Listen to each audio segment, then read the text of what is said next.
Hey guys, let me know if you can hear me okay. Live streams, they kind of do whatever it is that they want to do. So keeping an eye on that chat. You guys hear me okay?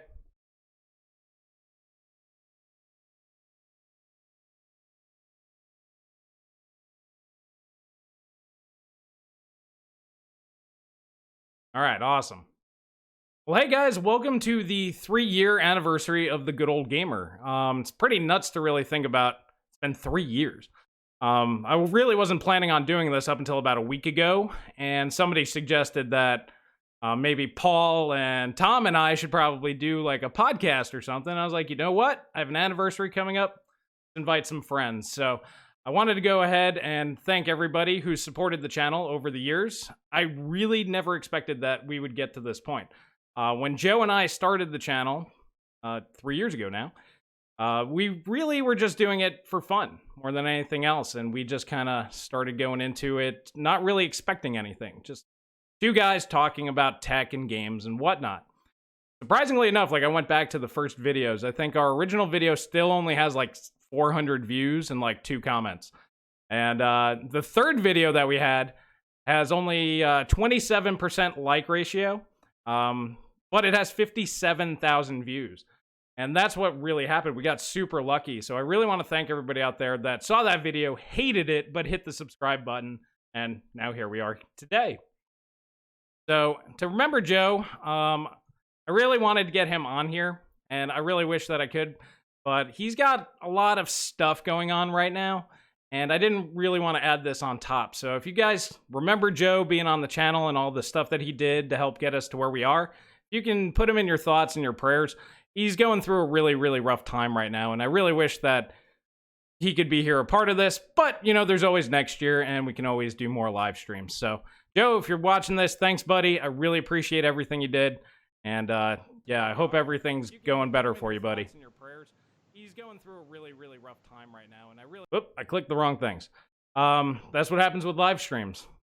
Okay, but anyways, back to things going well. For all of you out there wondering, my cat's doing well. $2,000 later, but he's back. He's running around being stupid and really kind of funny. They shaved the middle part of his tail. So he's fuzzy on the bottom, fuzzy on the top, and they shaved the middle part. He looks a little goofy. I might take a picture and show you guys if you're interested. But he's doing well. Everything's great. And yeah, so that's really awesome. And thank you for all your support on that. Oh, and then I got some good news here. Got a lot of news, actually. I'm going to try to cram it together because Paul and Tom and we were talking. And, yeah, we really want to just get into that. But there's some good stuff going on. Like everything's going good, loud and clear. Awesome. So, starting off here, guys. Picked up one of these bad boys the other day. You know what this is? This is an H81 motherboard. Why do you need an H81 motherboard? You need an H81 motherboard for IPC tests. Because this thing's a lot cheaper than buying a Z97 or whatever.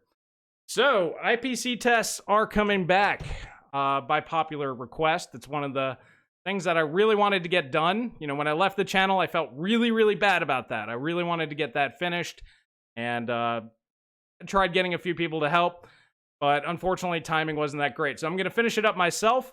I will let you know that Haswell, Skylake, Zen, and Zen Plus have all been tested. So those videos will be coming soon. Might cram it into one video. I might break it up. Not sure yet. But there's some pretty interesting stuff there. So that's really exciting to look out for. Second really big thing is I've been doing the channel.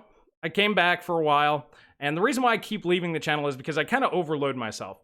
One of those people, if I'm capable of doing it, I will try to do it. But lately, I've been doing essentially 3 jobs. If you count YouTube as a job, which between 20 hours-ish a week in the comment section, and then probably another 20-ish hours a week doing videos, I consider that a job. So between that, I've been doing 3 jobs here lately, and it's getting a bit tough, and that's the reason why I've only been doing maybe 1 video a week. That's going to change here in the next coming months. I've decided, my wife and I, we talked about this, I'm actually going to be leaving my regular 9-to-5 job here in the not-too-distant future. Reason for that is I kind of got another gig going on that I can do from home. So this way, that'll free up a lot of time so I could do the channel a lot more often. So we're talking, instead of maybe 1 or 2 videos a week, might get up to 3 or 4 videos a week or one really big one. So the channel is going to be growing big time as far as content.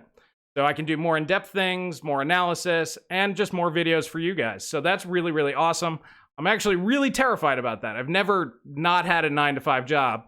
And so that's really scary for me. But I really need to do this. My goal my whole life is to be my own boss. I always wanted to work for myself. I push myself really, really hard, so it's not like I take it easy and just sit on the couch.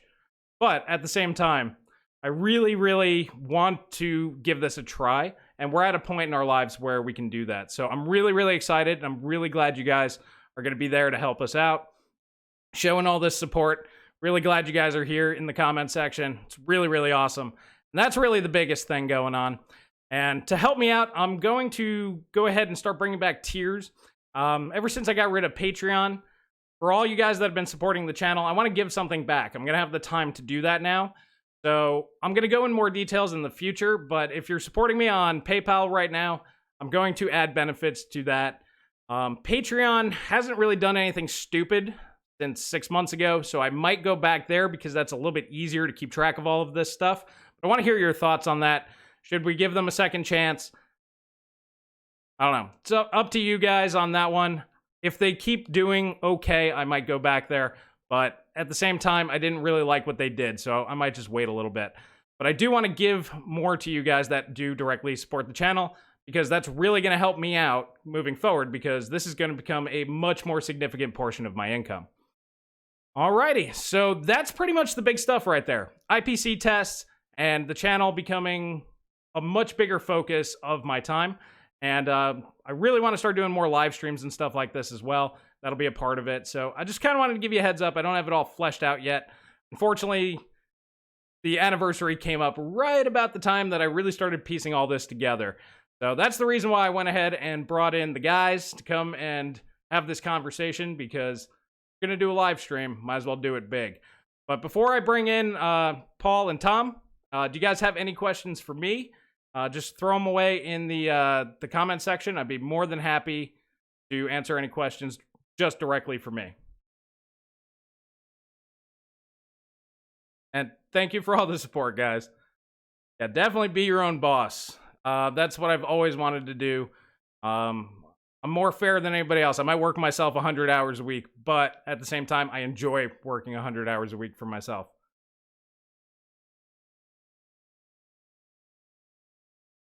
Yeah, give them a second chance, not a third. I can agree with that.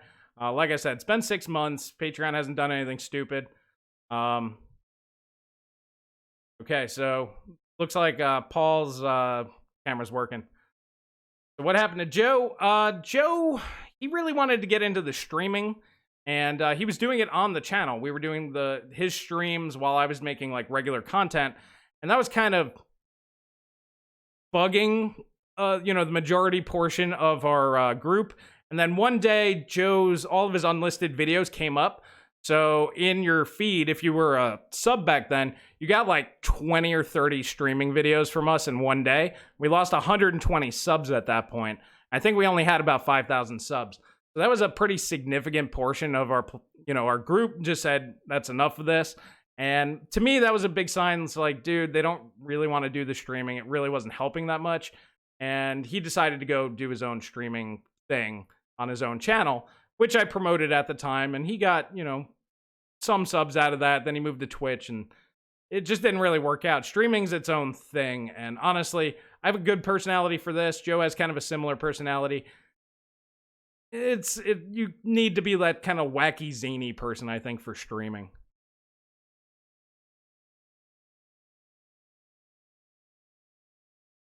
Break up the videos for the IPC test. Okay.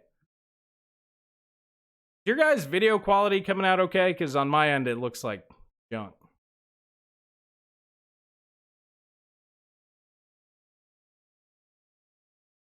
Sorry, I'm just checking my settings. For some reason, it's got me at okay, 360p, so it's going okay. 720p, way better.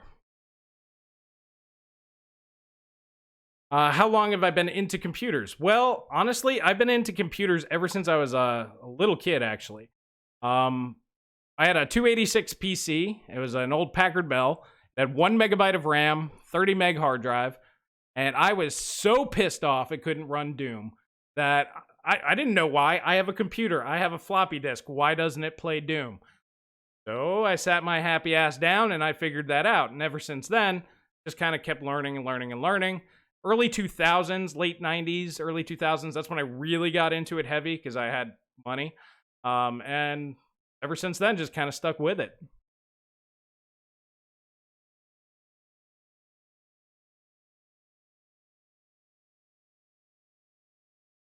Raymond, I'm glad you like the trim down beard.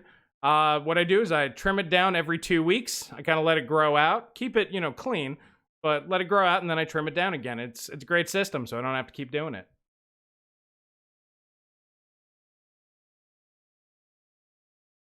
Okay, so Alex asks, how in the world do you work so much and still have time to game? Well, honestly, I don't have as much time to game as I would like, but what I do is on the weekends, I'll have a couple hours here and there, and when my wife's asleep, I just get some game time in and record the footage. But I'm going to be honest with you, I don't get to game anywhere near as much as that I would like to. And that's part of the reason why I want to leave my 9 to 5 is because I don't have any real time to do what I want to do right now. I only have time to really do what I have to do. I'm throwing, family stuff in there. You have to spend time with the family. And like I have a wedding to go to tomorrow. Have to do that. But for stuff that I want to do, I only get maybe an hour a day at absolute most. Will you do IPC-like tests for GPUs? I'd love to see that. Well, go check out the IPC/GPC, was it video list? I forgot what they're called. I made it a category, so they are in there, and I did a few of them. It gets really, really expensive because to compare certain architectures to other architectures, you need to have a lot of different GPUs with similar configurations to do a real test. It honestly just got really freaking expensive, so that's the reason why I stopped doing that one. Now, like I said, if you guys want to help and support the channel, and hopefully I can grow it, and we can do more things like that, and there's definitely some tests that I want to do. For example, I would need a Vega 56 and a 1080 Ti. I would really love to see those because they both have 3584 FP32 cores. So I think that would be a really, really interesting test to actually test architecture to architecture. And I believe, or maybe it's the Vega, the Radeon 7.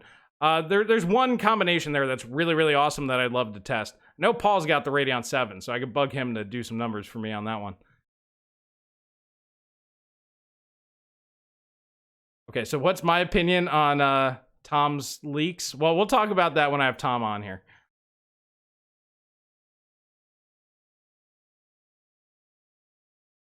Quality's good enough. Okay, yeah, I got it at 720p just to keep the stream smooth. You guys saw the live stream that I did with Ozzy and the mess that was. I just don't want to do that again.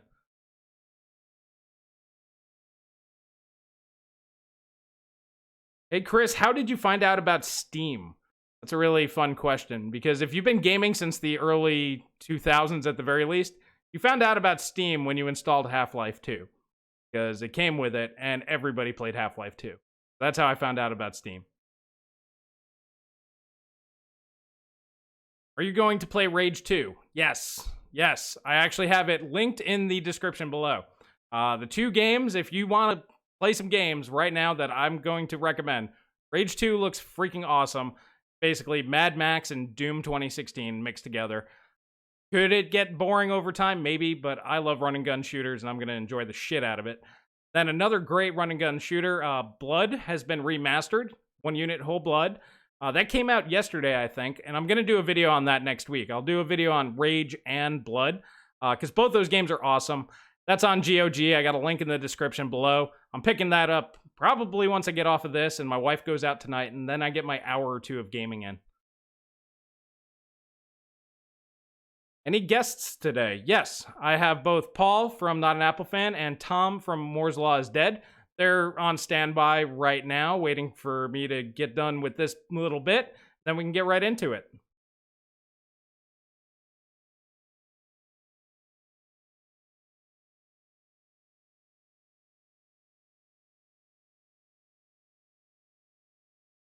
Hans has got a good question. What will be the main focus of the channel?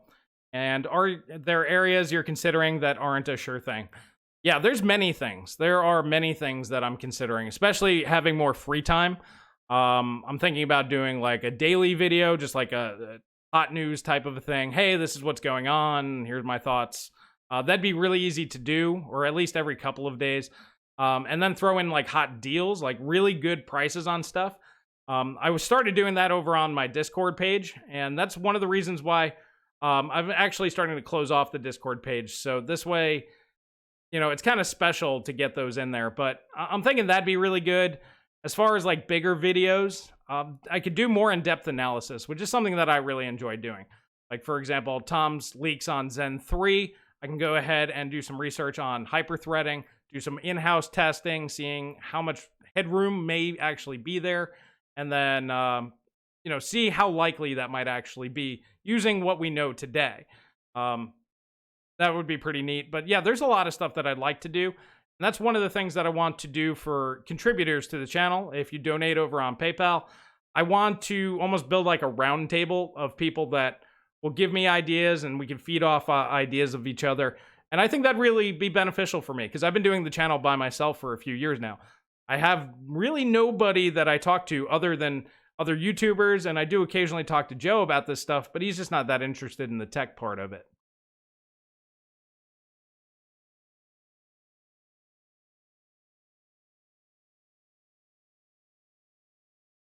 Alrighty.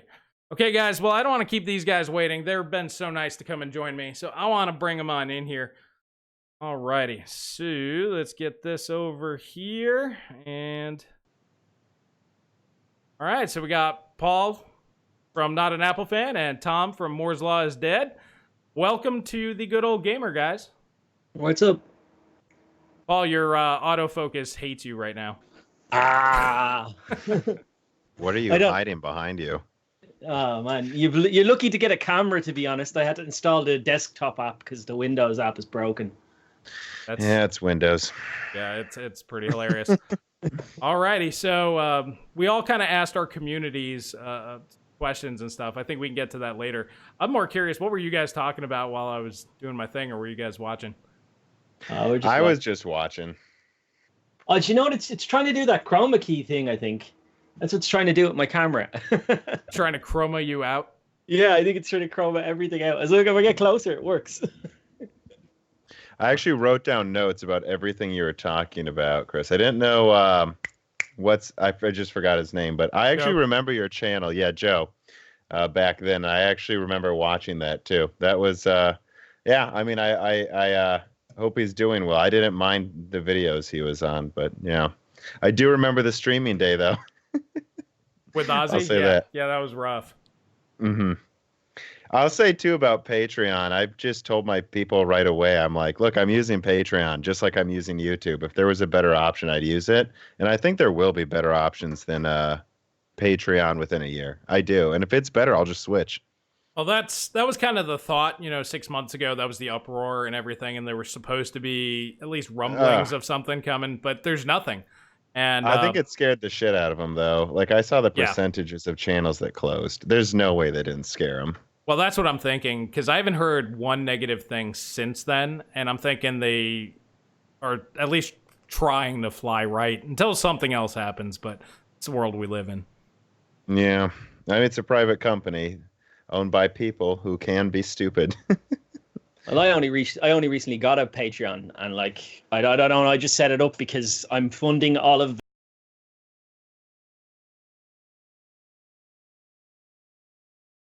Alrighty, so looks like, can you guys hear me? All right, so it looks like Skype decided to die. So let me get that back up here. Sorry about that, guys. This is, you know, some of the fun bits that you have going on when you have streamings and all that fun stuff. All right.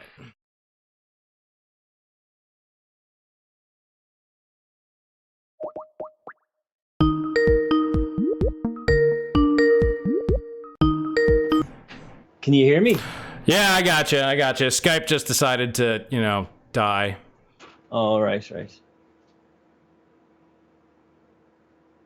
Technical difficulties. Yeah, Skype in 2019. Yeah. Yeah. Well, I mean, we used Discord when it was Paul and I last time, and that had some audio issues, so Yeah. figured try this out.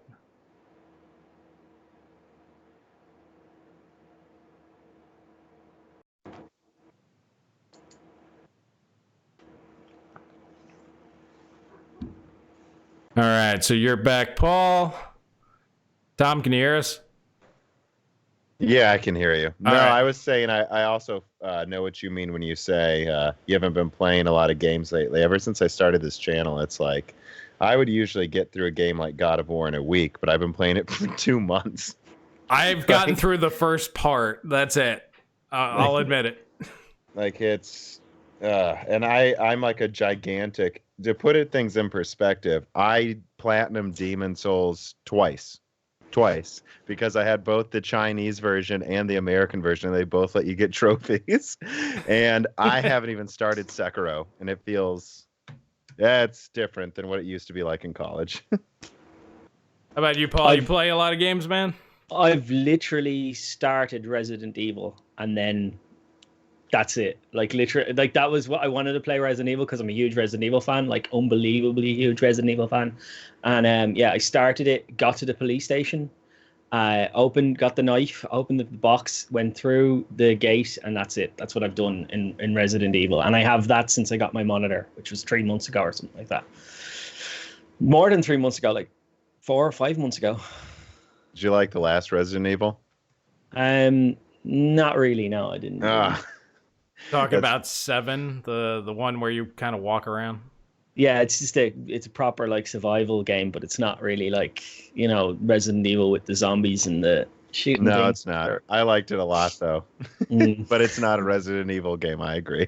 Right. No. Well, I thought it was going to be kind of like a reboot, and I think they wanted to go that direction. But yeah, Resident Evil 2, I have it, but I haven't gotten to play it yet. Yeah, well, you see, when you've got like a 10-month-old, well, she's 11 months old today, baby, and she doesn't sleep a lot. It's kind of hard to get gaming in, and then you got to give your wife some break, and you got a YouTube channel, and your wife has to let you go out and do the YouTube, so you feel guilty then, so you don't really get game a lot. Yeah. I don't have the kids yet, but we're working on it. So, yeah. That's why I'm like, I need to leave my job. Like, I need some free time. Yeah. What was I going to say? Is your cat okay? Yeah, he's doing well. Yeah, he's doing good. Really good. That's awesome. Alrighty. Yeah. So, yeah, why don't we jump on some of these questions? Tom, you said you got quite the list.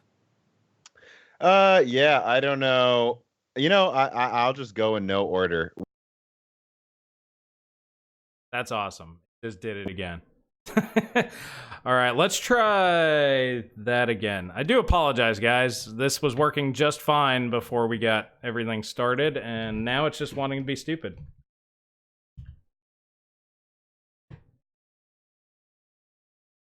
Oh, it's dropping me. I think it's when, not if. Yeah. All right. Yeah, I'm sorry. It actually kicked me out of the call. That's what happened, but it was great. I could just jump right back in, so it's a little bit easier. Yeah. So what was the question there? What do you think about ARM entering the times of 86, or just, I guess I'll just say desktop, laptop market? I think that you're right. It's a when, not if, and it really comes down to if they can get x86 emulation working and how well they can get it working, honestly. Once they solve that, there's no reason to have dedicated x86, and then you could just program new programs for, you know, the ARM platform. Yeah. How much overhead is there as well is an important one, you know?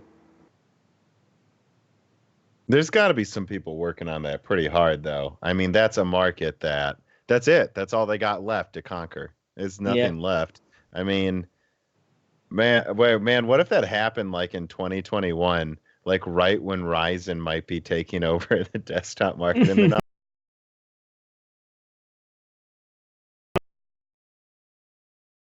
Alrighty, so it's obviously that's not working. So I'm gonna pause the video. We're gonna try to do this via Discord or something else because this Skype just isn't working. So be right back, guys.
guy around it.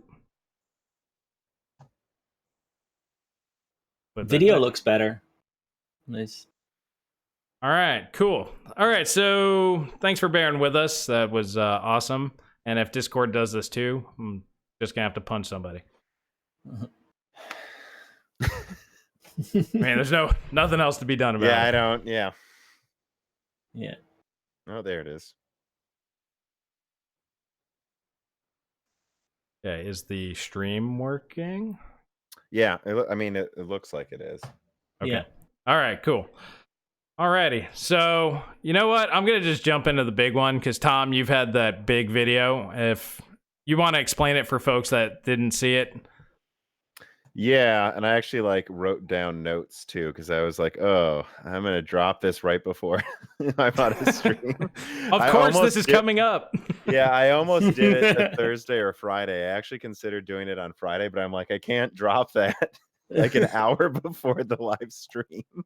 But no, I've been following Zen rumors and console rumors, and there was something where someone, actually a mighty zealot on my Discord channel, sent me this patent from AMD, and I'd read it before, but something about it clicked with me, and I was like, oh, it all makes sense because that had the stacked RAM patent right there, and it looked very similar to something I saw in an Xbox leak recently. And I'd recently talked to someone that sounded, I don't know if they're someone who works on next gen Xbox games or works with people who do. And he was telling me, no, that's real. And then he sent me a link to like some obscure part of Microsoft's website, which is like giving advice on programming games with cores with more than 2 threads. And I was like, oh shit, that leak might be real then.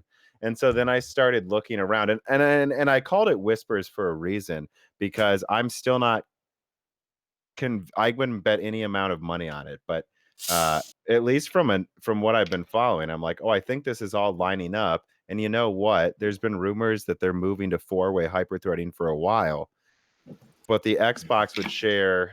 So yeah, they'd probably disable one of the threads per core on desktop and laptop, because I mean, 3 is probably too much for almost anything in Windows for sure. So I'm sure they wouldn't want to put 4.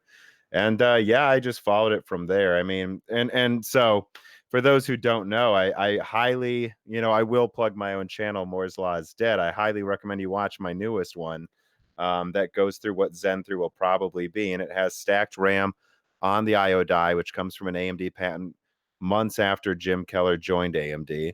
And there's also a lot of indications that Zen 3 might have 4 threads per core when they want it to. Obviously, they can disable it depending on how they segment their parts. And that's basically the summary. Stacked RAM, 4 threads per core. It could even be on 6 nanometer EUV, although it really I don't think it matters that much which one they go with. It's probably going to crush everything either way. I think it matters what is ready at the time. And 6 nanometer EUV, which is different. I made that mistake on my channel recently. 6 nanometer EUV, 7 nanometer EUV, they're built to be kind of like cross compatible, just like TSMC's 12 nanometer and 16 nanometer. You can kind of move things between them. Right, it's just the same thing, just slightly optimized. Yeah, it's built with the idea that you can literally take the same design and move it over, but it also has new capabilities. So that's the rumor, that it, and if they did go to 6 nanometer EUV, I think that'd be awesome. Although I bet they'd want to milk it more than that. But I mean, if they went straight to 6, I mean, that'd be a half node upgrade, triple the threads on processors that use it, and then stacked RAM on the IO. And I mean, when I'm like, I don't know, maybe Zen 3 is as big of a deal as Zen 2. For AMD, for gamers, I don't think it'll be as big of a deal. But yeah, I think for AMD's stock price, it's the biggest deal. But yeah, that's the summary. I don't. yeah, that's kind of a big bomb to be dropping. Paul, what's your thoughts on that? Well, my thoughts on it is that I think that we're going to need something to change the game. Regards CPU processing power, like you're hitting a 5 gigahertz kind of wall. You're not going to get much more frequency. IPC is kind of I don't know whether they've run out of new ideas or whether there's limitations on what you can do with IPC gains, but IPC gains don't seem to be coming as readily, or is that just because Intel hasn't gotten on 14 nanometer for God knows how long? But you're going to have to change something in the way programmers program, and you're going to have to change something in the way in the way we use cores. So I think more cores is ultimately going to be the future. I think that's where you're going to get your larger gains, is by stacking stuff in a die. Getting as many cores as you can in there, and threads. So if it's true about 4 threads per core, then yeah, absolutely. And then highly parallelizing your code so that you can get those performance gains, if you know what I mean. Right. Yeah, the only thing, like when you said that, or when you did that video and I watched it, the whole time I was thinking about Cortex's video where he was talking about how they would put on hardware multi-schedulers, basically take a single threaded application and split it up. And I was like, that's what's necessary to make something like that work. So it's very possible that that might be what's going on there. Now, if it is coming to the 6 nanometer EUV, more than likely it's probably Zen 4. I know in your video you're like, I'm not sure if it's 3 or 4. Yeah, and I just know this is what they're working on from the people I talked to. I don't know. And I'm going to be honest, I'm concerned after the latest Intel leaks that this is going to be divided amongst Zen 3, 4, and 5, because they're in no rush anymore. Like, if they've really got this in the chamber ready to fire at Intel, and I think Zen 2 is already going to destroy them. That's my honest opinion. So they can take their time, that's for sure. Right. It's kind of interesting AMD being in the driver's seat for a change, It's been so long. Yeah, well, market leaders innovate, don't they? And that's what AMD are doing at the moment. Right. So they've got the market lead now. So I did that last video. I mean, it wasn't that big of a deal. Hey, they have this big mega server, but it is. I mean, it's a real indicator of what's happening. It's a big deal. 3 or 4 years ago, that would never even cross their mind to put AMD CPUs and GPUs. That was the big thing. I figured they'd use, Rome or Zen 3 or whatever they're going to use, but to actually also use Instinct. And that's what's really powerful. When you own the CPU market and you have GPUs, you can bundle them. You can cut them a deal. It's like, hey, I'll cut you a deal if you buy X amount of millions of dollars worth of CPUs.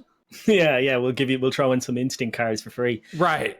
Yeah, but like they wasn't the last time they held the fastest supercomputer in the world back in like the x64 days. It'd have to with be. the Athlons.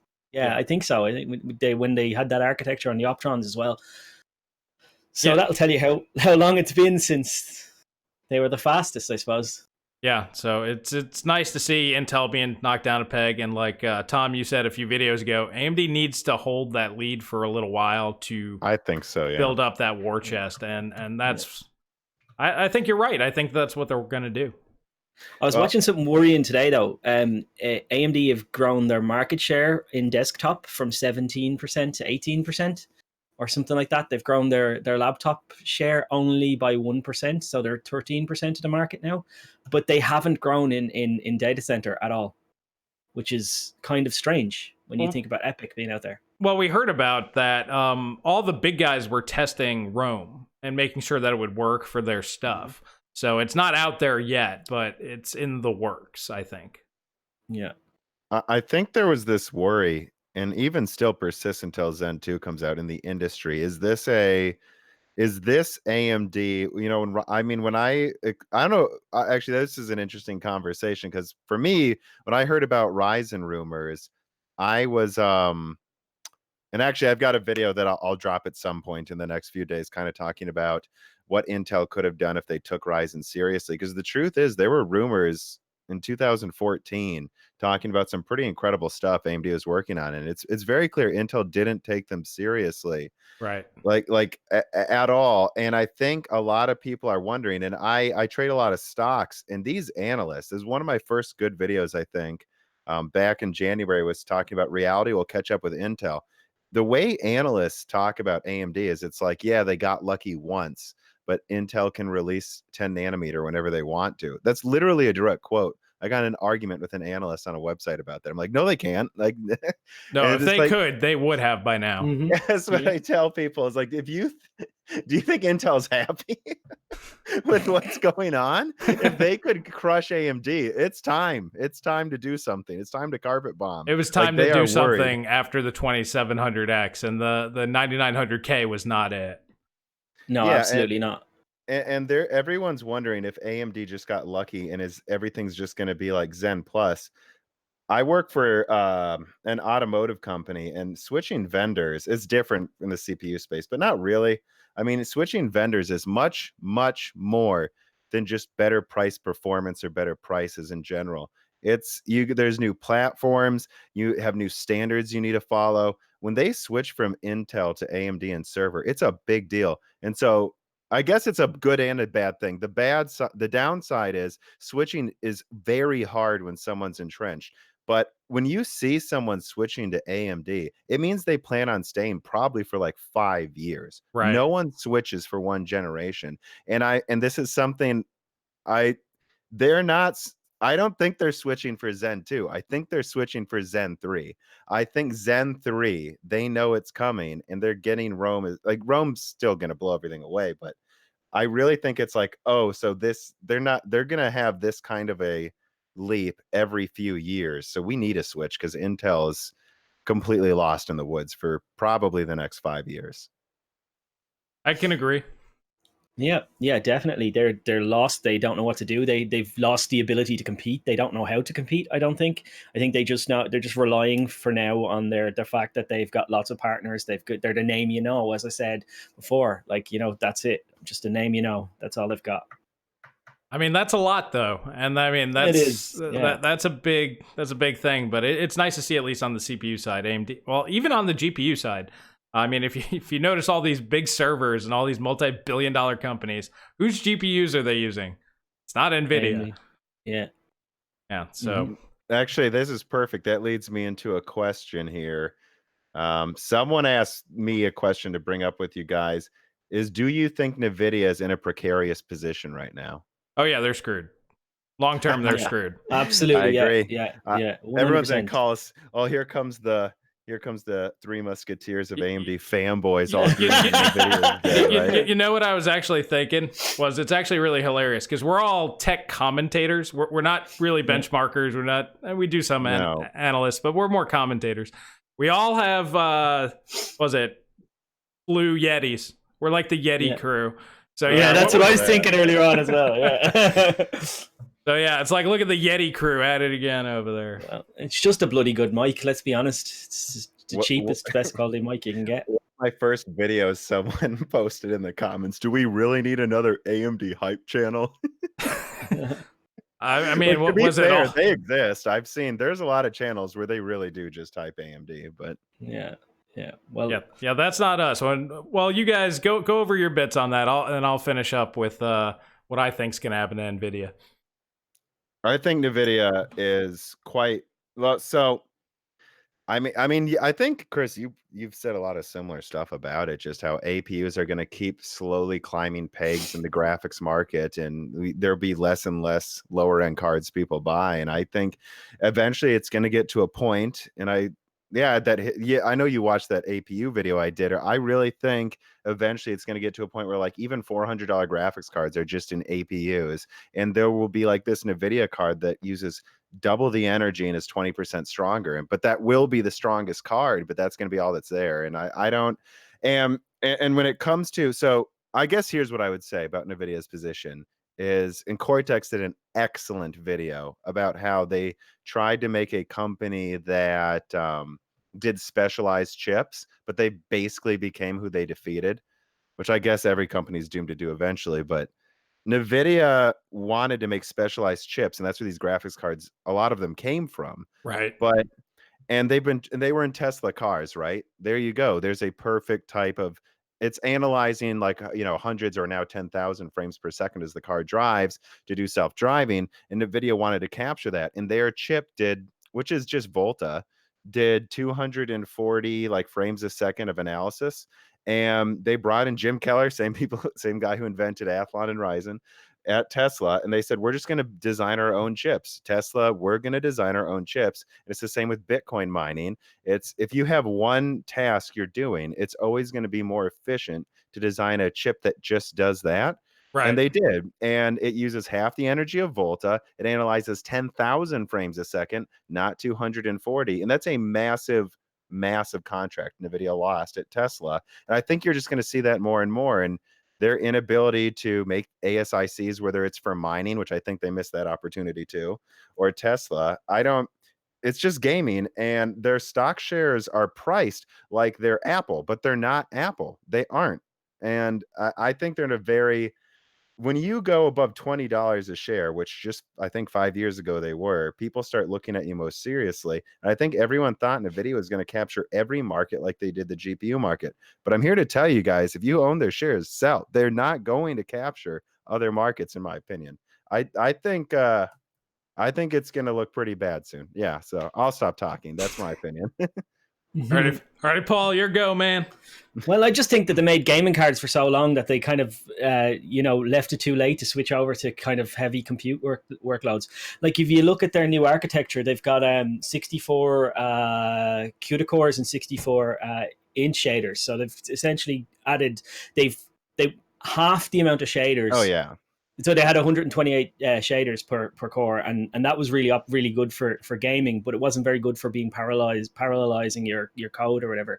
And they just kind of missed the boat with moving over. And now AMD has this Vega architecture, which they've had for a long time, which is very good at doing parallelized workloads. In other words, breaking up loads of stuff. It's very good at FP32 and FP16, and it's decent at FP64.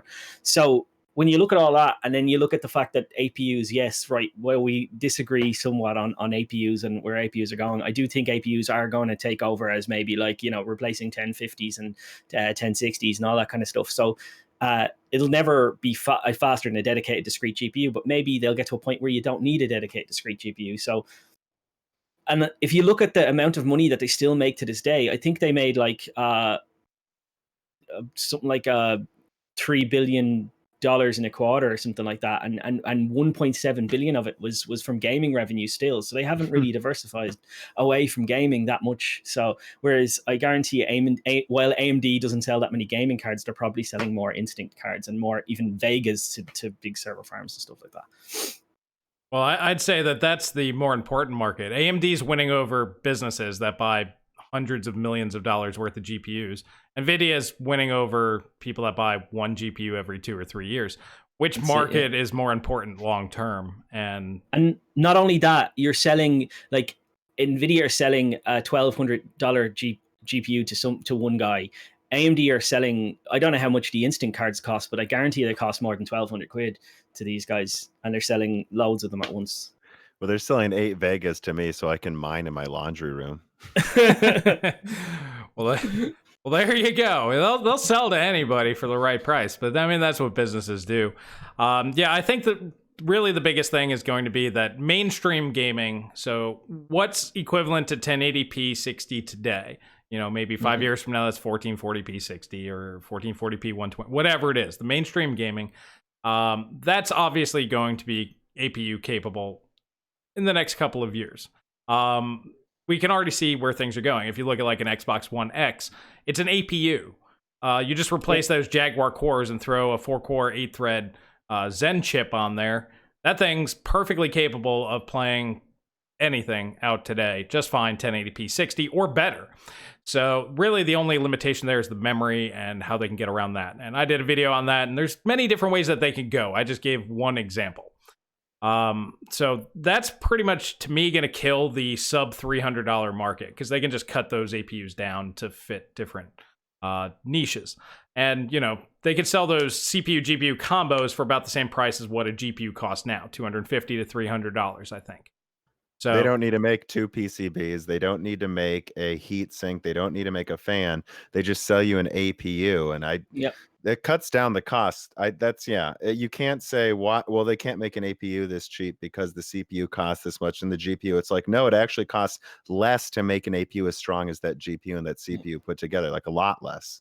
Yeah, my only concern is heat. That's my main concern with the whole APU thing. Right. I mean, they'll just be clocked lower is what they'll do. Is they'll stay within the efficiency curve. It'll be like 95 watt TDP. It'll be like a 65 watt TDP GPU and probably like a 25 watt CPU. So think like a mobile CPU chip matched with like a mobile GPU chip. And I think that could work. That's what I want. I think we're forgetting one big thing as well, like Stadia. Like we were talking about Stadia before, Chris, and I think Stadia is bigger than people think it is. Oh, it's huge. Me too.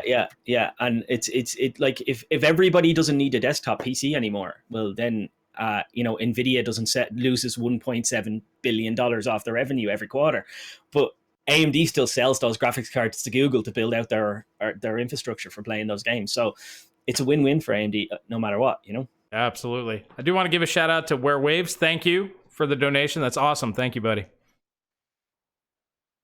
Shout out to the Irishman. Yeah. Shout out to you, Paul. Yeah. Just remind me next time. I'm actually planning on going to Ireland at some point. And I'll throw you the $5. Yeah. I was in a Dublin airport. Oh, you're in Dublin airport, were you? Yeah, on the way to Portugal. It was a lot warmer in Portugal. That's fair. Yeah. What was it? 17 degrees you said all year round? 12 degrees. 12 degrees. That's about what it was when I was there, seriously. Yeah, I want to say one thing about Stadia too, is I think people get so tribal. Like they just hate change, and I'm not judging anyone. It's just like, but like, think of it. Like, wouldn't that be cool? You saw an ad for Assassin's Creed, and then you just click play and you start playing for free. Right. I think that sounds awesome. And it's not like every game's going to get it, but like no one's buying Assassin's Creed 2 years after it comes out. Why not just making an ad for the newest one and just be like, hey, you just play it. You don't need a PC. Yeah, exactly. Yeah, that's cool. Yeah, that's the best part. And, for people that may have decent internet access, but just don't feel like buying a PC or a console or whatever. I keep hearing about the input latency, the lag, it's going to be terrible. That's not my problem to solve. That's Google's problem to solve. And if any company on planet Earth is going to solve this, who's it going to be? Google. So I'm going to give them the benefit of the doubt until they fall flat on their face or it works. Well, I've got a comment in my videos somebody asking me, did you see the part where Google said, they're going to have zero millisecond ping, and I was like, this is horseshit. So I clicked on the timestamp your man sent me, and it was like, it's not 0 millisecond ping. So they were admitting that they're going to have some latency issues at start, but then they went into all of the different algorithms they're going to use to balance quality with ping to kind of leverage out those two things, and they're really working on it, and they're talking about how it will get better with time. The better they train these algorithms, the better they will manage your latency and your input lag and stuff like that. Yeah, I also bet that they come out with some sort of box, a set-top box that's probably going to have specifically designed chip in there to not only decode faster and better than most general purpose chips, but likely also have some sort of AI built in, and it'll work in tandem with the server to almost do predictive gaming to some extent. I bet that's probably eventually going to happen. Alrighty, so Stadia, it's kind of a wait and see. I think we all agree on that, but it's definitely going to change things if it works. Definitely. Yeah, I know what people are worried about, though. I mean, people are worried that I think there's this elitist idea where people are, and I get it, you might not be wrong. People are worried, and I built my current gaming desktop for low latency, and I really notice it in Battlefield if it like jitters at all. I think some people think, well, these noobs don't notice it, and they're all going to make me use this laggy system I don't want to use anymore. But I really just think, look, desktop gaming's always going to be there. And I remember during the PS3 gen when everyone was like 360 and PS3 about to kill PC gaming, and no, they didn't.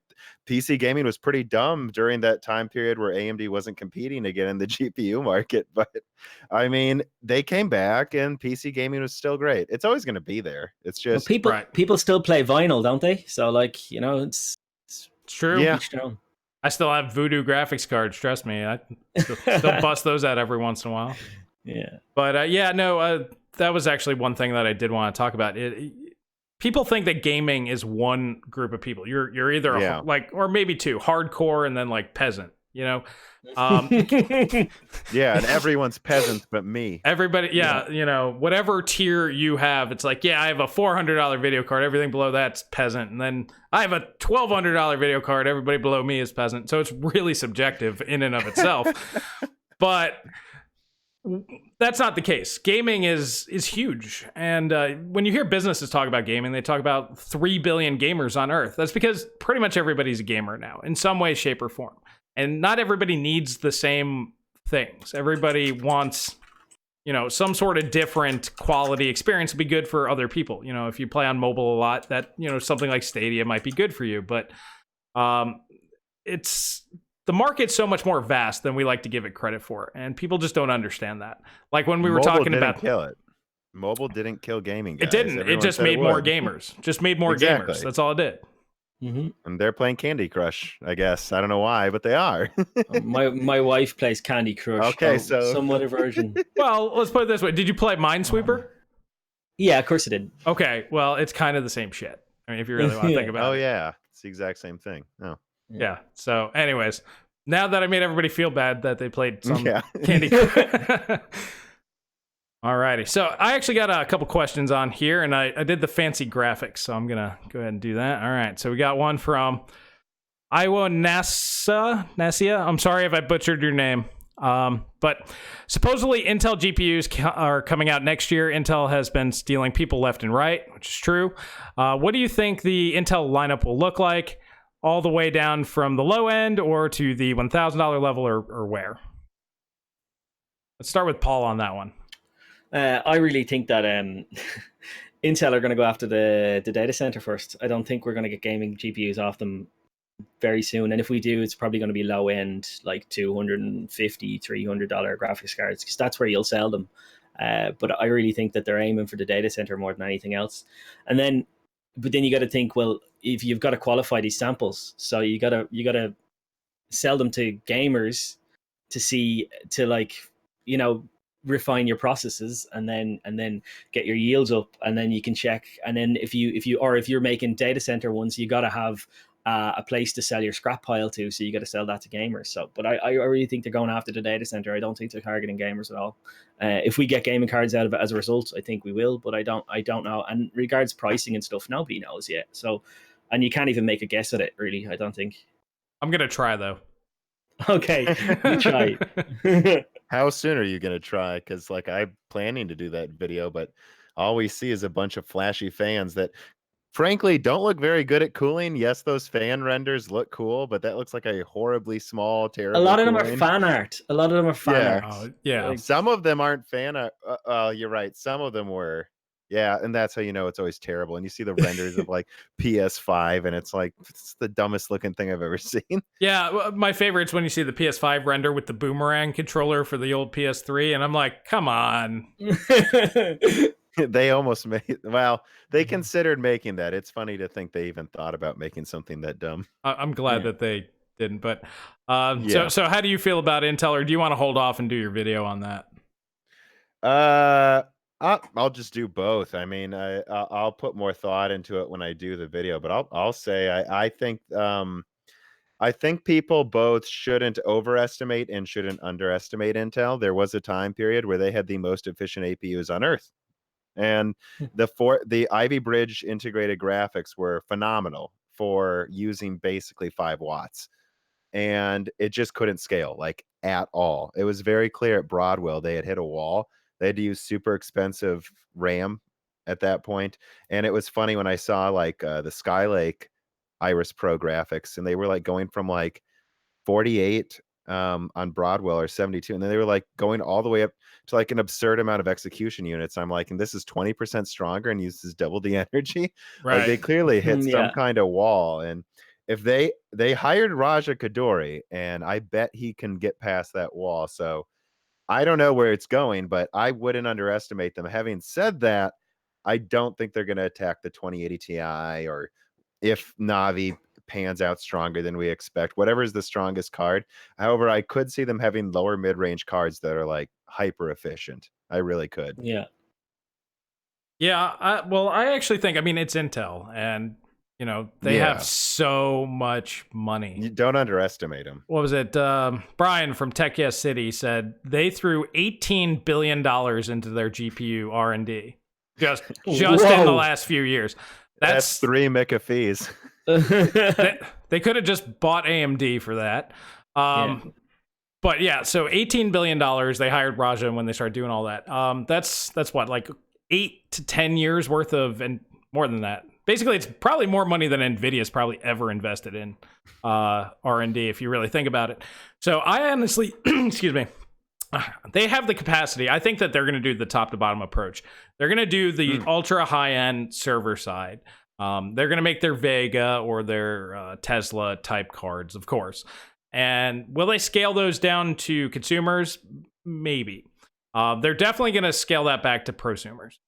But I also think that they're going to scale up what they're going to be putting onto their, CPUs and scale that up so mid-range and mainstream as well. So they might actually miss out on that kind of area in between, the budget and entry level and the high end.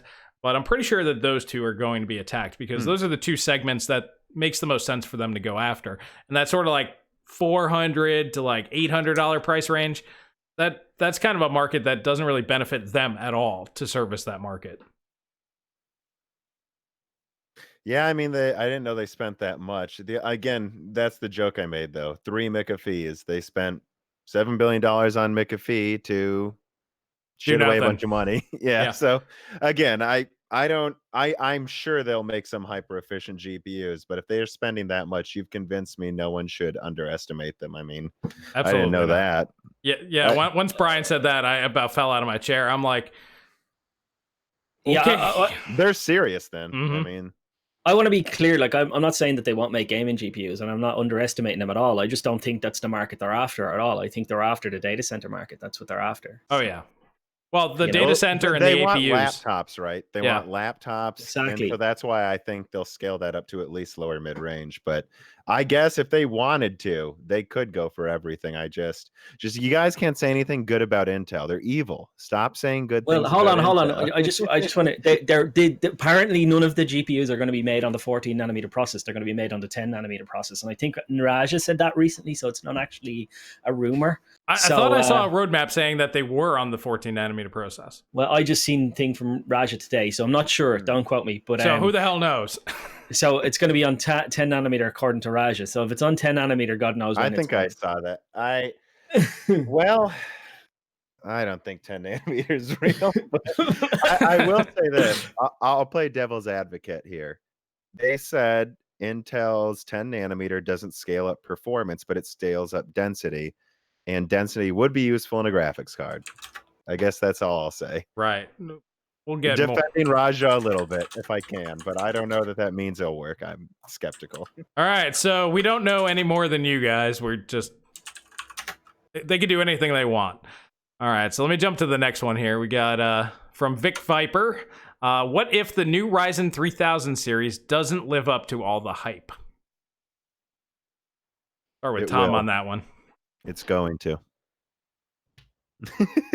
I'm sure, right? I'm sure it's going to. I think you have to define what you think the hype's going to be. I think the hype's at a fever pitch. So, well, we all have YouTube channels. I think we can all gauge where the hype is at. Yeah. Well, it's going to. It's going to have 16 cores, it's going to have 12 cores, it's going to have 8 cores, and we've already seen that the 8-core part can beat the Intel part. So, and if it's going to have 16 cores, well, then you can infer that the 8-core part is going to be dramatically cheaper than the 9900K. And that for me, that's living up to the hype. It's beating it, and it's more efficient than it, and it's going to be cheaper than it. So what else do you need? Can I ask a different question then? Go for it. What would it have to be for you guys to be disappointed? Because I think that's the real question. It'd have to be $1,000 for the 8-core. Yeah, I think no. Okay, well let's meet in the middle. There's got to be something lower than that. That would be $500 for the 8-core. I'd be very disappointed. Yeah, I think if they dramatically increase their prices, that's what it comes down to. Because we know enough, like Paul just described. We know enough about performance. At the very least, it's at least on par with Intel, and it's a little bit more efficient. Worst case scenario. So it's all down to pricing. They could fuck that up. I think if they go crazy, but they could. Well, the 1800X was 500 quid, lads. The 1800X was 500 quid. Yeah, so it's competing against a $1,000 8-core from Intel that was weaker, though. Yeah, I know. In fairness, that's true, but on a motherboard that costs half as much. Right. I mean, logically, of course, because we know that they're going to be using 2 chiplets that are half cut off anyway. So we know that it's just really low bin for the 8 cores. So, and if that competes with the Intel chip, they want to get back to $500, though. I will say that there's going to be a $500 chip for sure. I wouldn't put the 16 core, the super high bin one, like we were talking about before we started. I could see that going towards the $1,000 mark. Me too. Yeah, I could see that at least 700 because why Well, not? But well, if you take their previous pricing structure, the 1900X from Threadripper was, I think, like nearly 600 quid, and that came out after the 1800X, which was like, 500. So yeah, it could be like 900, 800 quid because they're well, gonna. Dord pointed this out. I think Adord's leak was legit about Ryzen a year ago, and everyone. I mean, I saw Hardware Unbox have like a tinfoil hat in a thumbnail about him, and I'm like, you get what you're doing, right? If AMD sees everyone call someone crazy who has correct information, they're gonna go, all right, we'll make it come down to earth for you by jacking up the price. Yeah, Like, yeah. I think there's no way it's going to be as cheap as the initial leak because of that. I think AMD realizes, that yeah, we can charge so much more for this. Well, as long as they beat Intel on price performance by 20%. I mean, if you really think about it, like think you're at the store. I'm kind of a brand snob when it comes to, let's say, like soft drink or some sort of food, chips or something, right? Pepsi. Yeah, I got one here. Okay, so you got That's all Pepsi right. and then you got Joe Blow Cola right next to each other. Pepsi's $1. How much cheaper does Joe Blow need to be before you're like, I'll give it a try? And the number that I personally came up with is probably about 20%. If I see Joe Blow's about 80 cents, I'd probably go there. So I don't think that, I'm sure that they have enough data out there, AMD does, enough marketing data to know what that threshold is. And that's how much they're going to charge. And the more Intel charges, the higher AMD can go. Mm-hmm. Yeah, and the problem is Intel can't even make enough of their crappy chips because, and this is my opinion, like I think they were doing these 5% performance upgrades in the server space, and any capacity they use for a processor and servers, it's fab capacity that could be used to make laptops, doesn't matter. And so everyone was slowing down in server upgrades, and then AMD came onto the scene with much better stuff, and now Intel actually had to make their stuff better. And so then they've just, I mean, everything's twice as big now, and so now their capacities are overworked. But I do want, and I'll say, I wonder, but I worry. I don't care. I don't care if Intel loses tons of money, but if I worked at Intel, I would be worried that they just built, I don't know if you've seen in the news, they just built like 6 more fabs for just 14 nanometer. They're just making more 14 nanometer fabs. I live like 20 minutes away from a fab. Like, you should go interview people one day. I actually, a very close family friend of mine actually works at the fab. Oh, so, even better. Yeah. But like, I can't say anything that he tells me, and I can't. I would never do that because people know I know him, and he knows I know. You know what I mean? So I can't say anything. Oh yeah, then right. Yeah, but he actually polishes the wafers and stuff. Yeah. So. But yeah, I mean, what happens if they start losing market share and they just built all these fabs that aren't being used? Well, that's what I would worry. Well, I mean, we already just described they could throw billions and billions of dollars out the window, but that's... For how long, though? Like, companies don't exist to waste money, right? Shareholders except will for get Intel. Mad.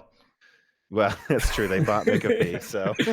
They bought a lot of crap for a lot of money that they didn't need. But yeah, eventually it'll get to the point where somebody checks the receipt and they're like, what the fuck are you buying? Well, that was the big problem with AMD, wasn't it? Like AMD overspent on fabs, and then they had to sell it all off. Like they just kept building fabs, and then like in the late 2000s, they had to just shut them all down and sell them off to global foundries. Yeah, well, I'd say that's why I would also say that even if you're an Intel fanboy, like you might want to watch out because the way Intel clearly, and it could work, the way they plan to fight Zen 2 and Zen 3 is brute force. And they're building all these fabs. They will meet demand with their server partners soon. I would not be surprised if you start seeing i9s below 400, below $300 eventually, because that's the only way to fight them. Right. They'll have to compete at least somewhat close. I think some people are going to freak out about that, though, that they paid $600 for an i9. Yeah, but I mean, if you think about it, I mean, how long's that thing been out now? 6, 7, 8 months now? I mean, you always pay that premium, and by the time the next thing comes out, it's half as much. Or that's how it used to be until RTX showed up, but that's a whole nother discussion. All right, so let's, I got a third one here with the graphics, so let's jump on over to that. And this is from William Barr. Congrats, thank you very much. I'd like to ask if you guys are going to be severely disappointed if Navi is yet another AMD disappointment. So kind of the same thing. So, okay, if Navi shits the bed, take it over, Paul. What do you think's going to happen? And if it does, what do you think will happen thereafter? Well, it's all fundamentally based on price, really. Like we know that we know where Navi's going to perform roughly. We know what AMD's targets are. You don't have to be a genius to figure it out. You can just look at what I claim is the RTX 2070. I've said it from the start of seeing the RTX 2070. It is a 60 card. It is a 60 card. It is a 60 card, and I will. Absolutely. So if Navi can't compete with the RTX 2070, well then AMD are further behind than we think they are. But it doesn't matter because the RTX 2070 is 500 quid. So it doesn't even matter if they come within 80% of it. It will still look like a good card if it's cheap, appropriately priced.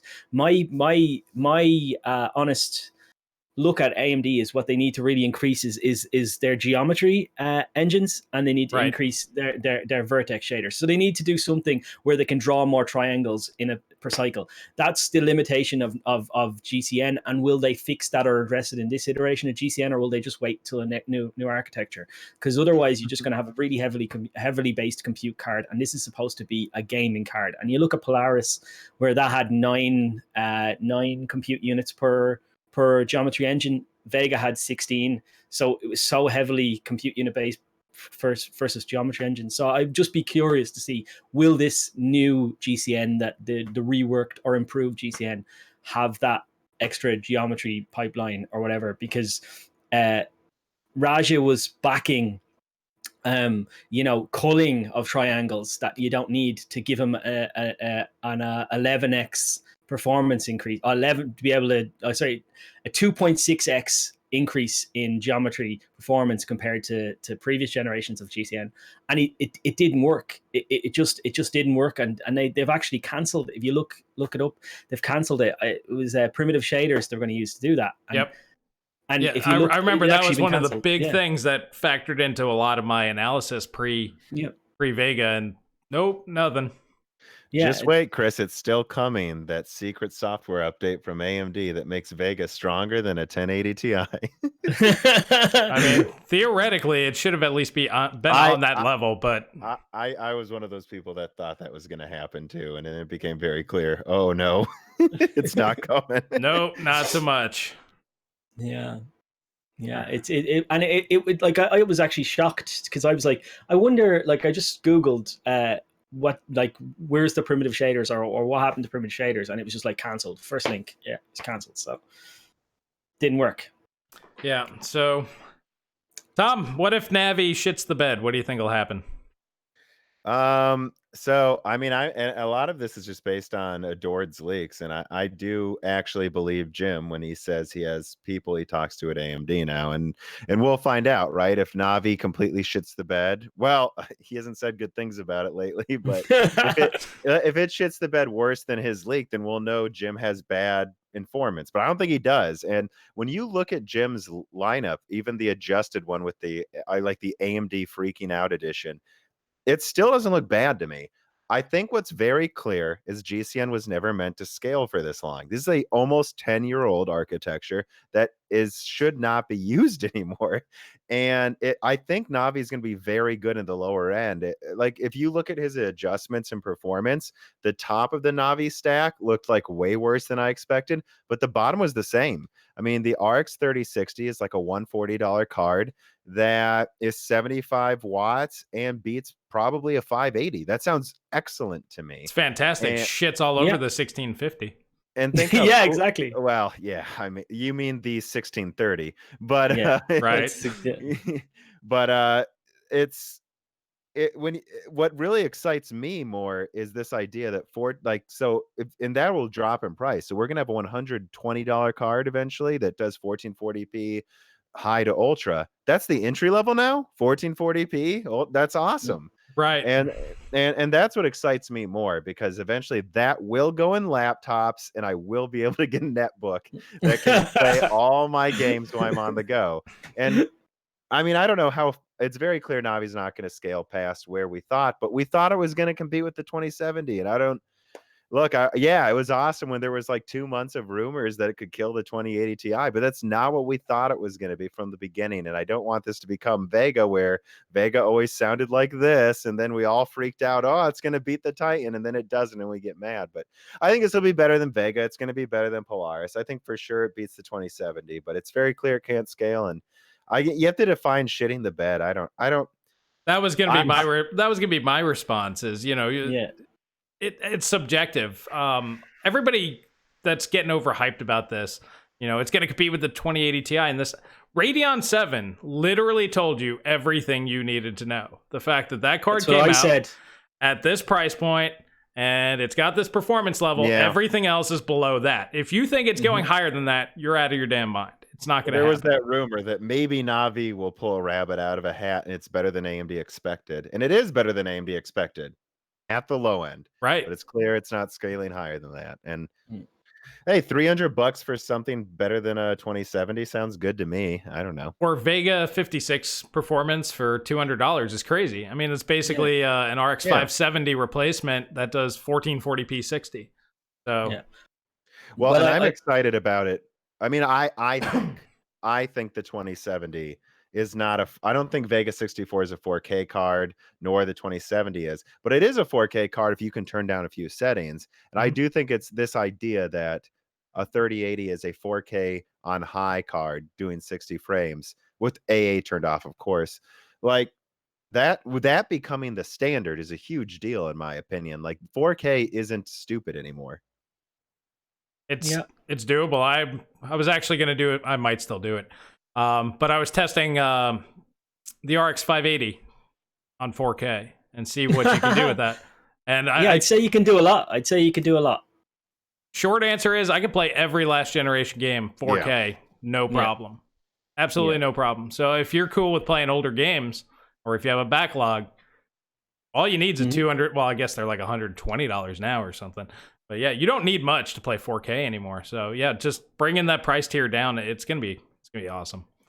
So well, I've got a Radeon 7, and I can get 144 hertz in every game I play. Yes, you have to tweak some settings. Yes, yeah. But yeah, I can get 144 hertz, and I've got a 144 hertz display, so that's what I want to hit, and I hit that. So there you go. So yeah, you can get whatever you want for reasonable prices. Yeah. You don't need a 2080 Ti, but well, you don't need a Radeon 7 either. Let's be honest. Like, but they've got a red and gold one, so I might need one. I don't know. Personal preference. All right. Well, those were the 3 questions that I pulled up.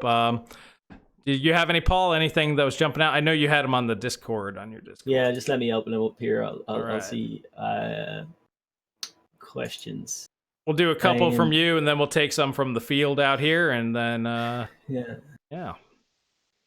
Well, yeah, one of my guys has pretty much already asked about Navi, so you don't want to go back there. Here's one from Boyer in my Discord. How deeply do you dive into things like white papers before scripting videos? That's for all of us. So, okay. I'll start on that one. I mean, white papers I'll typically just skim through. I mean, there's no real reason to go super deep. I'm a gaming channel. I mean, I'll talk about tech, and if I have to go deep, I'll go deep into it. But for the most part, you can get all the information you need just from benchmarks. You can see what the performance looks like. And if I can't, usually I'll do the benchmarks myself. So for the most part, the data out there that's necessary, it comes out regularly, and I view it regularly. And I have this amazing ability to forget everything that's not tech data. And for example, like I'm always on the Tech Power Up database if I forget something. So like I know GPU specs off the top of my head. I know shit from 2005 better than I know somebody I just sold something to today. It's crazy. But for the most part, I don't go super deep into the white papers unless I absolutely have to, just because it's not that important when it comes to gaming. Just like CPUs really aren't that important for gaming anymore. We did touch on that earlier, but yeah, I mean, to me, I do constant research is probably the best way to say it. I'm always learning and I'm always going through things, but most things, unless I'm doing a deep analysis, maybe I'll go through and do an extra hour's research. Yeah. You, Tom? I mean, Nah, I kind of pass on the question. Uh, My research is I'm constantly doing it for fun. yeah. And then I usually have to remember what my sources were after I make the video. Yeah, that's the hard part. Yeah, I'll like be like, okay, I read something, especially with the financial stuff, because I get so many financial updates, and they'll say something really interesting, and then you can never find it again because they're meant to just be little quick things, and it's like, shit, I really wanted that article, and I can never find it again. Yeah. Yeah, well, I have a beautiful disability called dyslexia, so it means that when I read stuff, I find it hard to retain information. So it's wonderful. But yeah, the amount of reading I do is I suppose ridiculous because I have to read everything twice to kind of retain as much information as I can. But I get most of my stuff from watching old videos or watching old stuff on YouTube just to kind of refresh. I like to listen to, if you're talking about a GPU architecture, I like to listen to what the actual people who developed the GPU say rather than listening to leaks and stuff like that. So I would go back and watch original videos from Raja when he's launching a product and talking about it and that kind of stuff. So that's where I get most of my information from. If I can't find something, I do what everybody does, which is Google. And if I can't find it within 10 minutes, you got to move on. So I could spend 4 hours researching stuff for a video, but like I could, and I have done that, but you have to call it quits after a certain amount of time, or you won't, you just won't find what you're looking for, you know? Right. You also don't want to spend 20, 30 hours, doing research on just one video, and then that video gets like 2,000 views, and you're just like, well, Exactly, yeah. that was a waste of time. I mean, if it's something that I really enjoy, I already know most of it anyway, and I might need to, like you said, just brush up, and then I can do it. But yeah, I mean, I'm always learning, like Tom said. I'm always going through, so. The amount of time I spent editing that OLED monitor review. Not nearly as popular as just an opinion video I do. That pisses me off. It's much easier. That was gonna be my question, actually, to you guys, is because we're all, like I said, we're more YouTube commentators.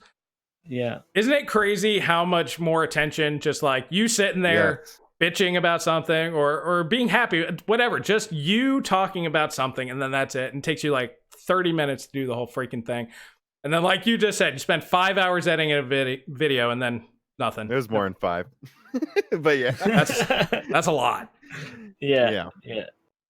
I've done that before. I've built PCs. I've done the benchmarks. I've sat down. Like some of my Radeon 7 videos, while I didn't actually edit them or whatever, you know what I mean? Like, well, I saw you did edit 1 or 2, but while I don't really edit many of my benchmarks, like I do my benchmarks, it could take 8, 10, 15 hours to do benchmarks on a graphics card, and then you put it up and it's like 3,000 views, and then I sit there and call Jensen a bastard for 25 minutes, and people just go, yeah, and you get 25,000 views on it, and you're like, what the hell is going on here?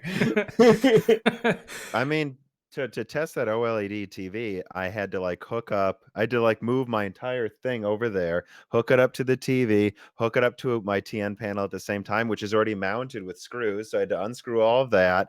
And then I had to take a 1,000 hertz camera and check response times. The amount of time that took compared to one of my normal videos is ridiculous. It's astounding. Yeah. And but what about burn-in? Oh, okay. It's not an issue. Spoiler alert, but because they move the pixels over all the time. Like they've got smart algorithms that shift pixels around and stuff like that. So but then he'll link to some OLED review from 10 years ago that got burned in, and I'm like, yeah, that's 10 years ago. Yeah, I'm just ranting. See, and then that part is the most popular part of the video. Right? Yeah, that's somebody will clip that. Somebody will clip that. Right. It's hilarious. Yeah. But yeah, so that was just kind of my own personal question for you guys. All right, so Paul. Megamoys was saying in the comments, ask my question. So in your opinion, I've asked you this before the actual stream started, believe it or not, will there be a 64-core Threadripper with enough access to memory to not bottleneck the cores? DDR5. Yeah, maybe, yeah. Yeah, but I mean, we talked about that. There's not going to be a 64-core Threadripper on this generation, if there is a Threadripper. So, I mean, it's up in the air. Fact is, they removed it from the roadmap. They could still. They could decide to. It's up to AMD. I mean, to me, Yeah. it would make sense to do so. You know, they've got the 32 core limit. I mean, to me, it's perfect. You have 16 core mainstream, 32 core HEDT, 64 core server. Perfect Yeah. segmentation across the board. The top tier of the other one will be your low for the other one. So there'll be a Threadripper 16 core, and I'm sure there's an Epic 32 core. So, Yeah. you know, for those people that want to cheap out on the high end. So, I mean, to me, it just makes perfect sense for them to stick with that. Once they double cores on the server, do the same thing and just keep it 1/4 on the mainstream, 1/2 on HEDT, and servers are the max, of course. But that's my thoughts. I really think people are underestimating how quickly Zen 3 might come after Zen 2 as well. I really don't think you have to remember going to Zen 2 is going down to 7 nanometer. It's really a node and a half shrink, and it's a lot more effort than just. I mean, it's a much bigger architectural change than Zen 3, but Zen 3 is still probably going to bring a lot of performance benefits. So I think Zen 3 might come. It might be late next year, but I think, yes, it might be coming next year. And look, Well, of course, they, Zen 3 is coming next year. I mean, Zen 2 this year, Zen 3 next year. That's the plan. Yeah. Well, is it not if they Zen? want to. Is Zen 3 on 7 nanometer plus? Is that what Zen 3 supposed to be? Yeah. Which is EUV. Yeah. Yeah. And I think I think people are underestimating it, and everyone keeps swatting this away when I say this. The amount of orders they're getting for Epic 2 is substantially higher than they expected, and they're seeing that. And I think I may have done that in a video. I don't know, but it's like I did the math. It's like it's literally when you buy an Epic CPU, you're paying twice as much per core manufactured. These are the same chiplets that are going on desktop. They want to sell all of them to Epic. Oh, they don't hell want to yeah. give any of you cheap gamers this. Yeah, exactly. Like, and so if they realize their server orders are twice as high as they expected, axe Threadripper. You don't need it. They've got 32 cores, and guess what? We just launched Zen 3 first on Threadripper. That would make all of the enthusiasts happy. That'd be awesome. Yeah, that's not going to happen. Of the three, Threadripper is the bastard child. It is the least important one to AMD. The HEDT market's more niche. I mean, servers number one, and then mainstream / mobile is number two. Threadripper.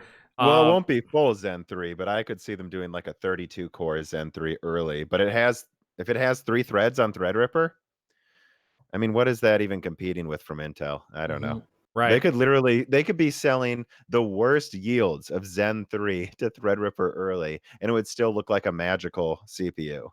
It's true. Yeah. It's true. Yeah, we'll just have to wait and see how that goes. I mean, Yeah, we're I don't know. not even. I'm not saying it will. Yeah. Yeah, I mean, we're not even through Zen 2 yet. It's not even out yet.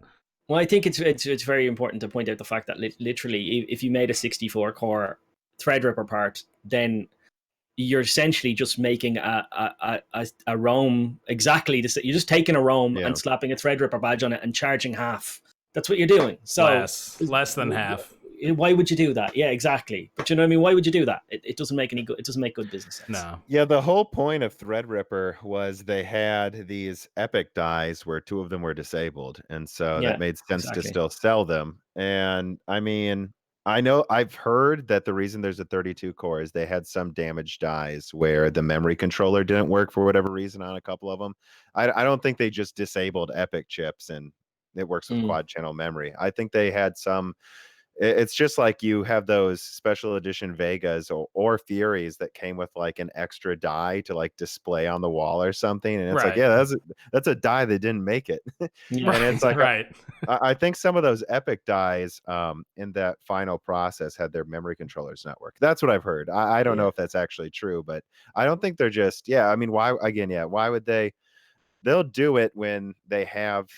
I mean, I don't know. I guess I could see a Zen 2 Threadripper. I just don't. I think Zen 2 and 3, there's going to be much more staggered overlap than people expect. Could be.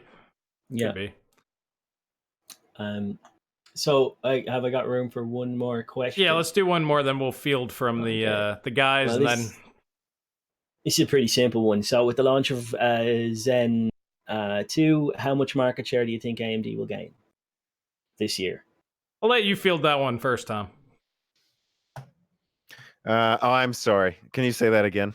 How much market share do you think AMD CPUs will gain this year, especially the laptop segment, since Ryzen CPUs are gonna be featured in mainstream series of laptops and So I Chromebooks? think you got to take it in different segments. I think there's I literally from what I'm reading, I think AMD is going to take more server market share than people expect. But they're only at 5% now, 6%. So I mean, taking a lot of market share for them, they will double their market share if they get to 10%. So, but I think they're going to take a ton of that. I think desktop, it depends on the country. I know in Germany, apparently, I don't know, maybe they're smarter than us. They're all buying Ryzen CPUs en masse. Like no one's buying Intel in Germany. And so I think desktop, it's going to get pretty bad for Intel, but I think Intel cares a lot more about laptop than some people realize. And it's, if you haven't noticed, every laptop's Intel. Like you Right. can't even get, I remember the excavator APUs that were pretty good compared to, you know, depending on what you used it for. I literally couldn't find a laptop with any of those APUs. You just couldn't get it. Even the 2500U, like I really like that chip. It's basically a 4-core, 8-thread 2200G in a laptop at 15 watts, which is nice. But yeah, I spent months trying to find one, and then there's like the crappy Acer one, and then there's like one from HP, and then that was it. Those are my options. Yeah, I mean, I got a laptop last year, and it was Intel again because it was a good deal. Sorry, but you see the actual Intel shortages are actually helping. Did you see all like the recent lines of laptops that have come out with I know, with NVIDIA GPUs and AMD CPUs? So yeah, it could help them a bit. So I think AMD can take some laptops in the short term, but I'm concerned. I think that's like one market where I think their 10 nanometer will actually be useful. Like I think they will actually make laptop chips, and they will actually be more efficient, and they will actually have, I could see them making 10 nanometer versions of the 9900K that does not clock nearly as high, but uses half the energy and has 8 cores. I could see Intel holding on to a lot of the ultrabook market. So I don't know. I think AMD, they already took the console market. I think they're going to take more server than people think, and I think they're going to take a lot of the desktop. But I don't know. If you were to tell me Intel, you know, if someone from the future said Intel keeps one of the major markets, I'm like, I think they could keep the ultrabook market, even though AMD has better chips.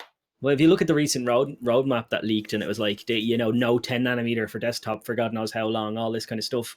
But they like it just tells you where the priorities are. The first thing that's coming out on 10 nanometer is laptop CPUs. Well, that's because they're all going to be low clocked, which low clock, low voltage, etc. No, guys. Server 10 nanometer Xeons are coming next year. Yeah. Okay. I heard it in their earnings call. They said totally. This time we're not lying. I promise this is the last time I slap you, baby. Yeah. They can't do 4 cores like they're going to do 28 cores. Yeah. No. Yeah, I definitely going in the mobile. I think you're right. That's probably the one market that they could hold, but it comes back to the APUs, and I think it's going to be the APU race. Who's got the better GPU is going to become a big deal when it comes to mobile.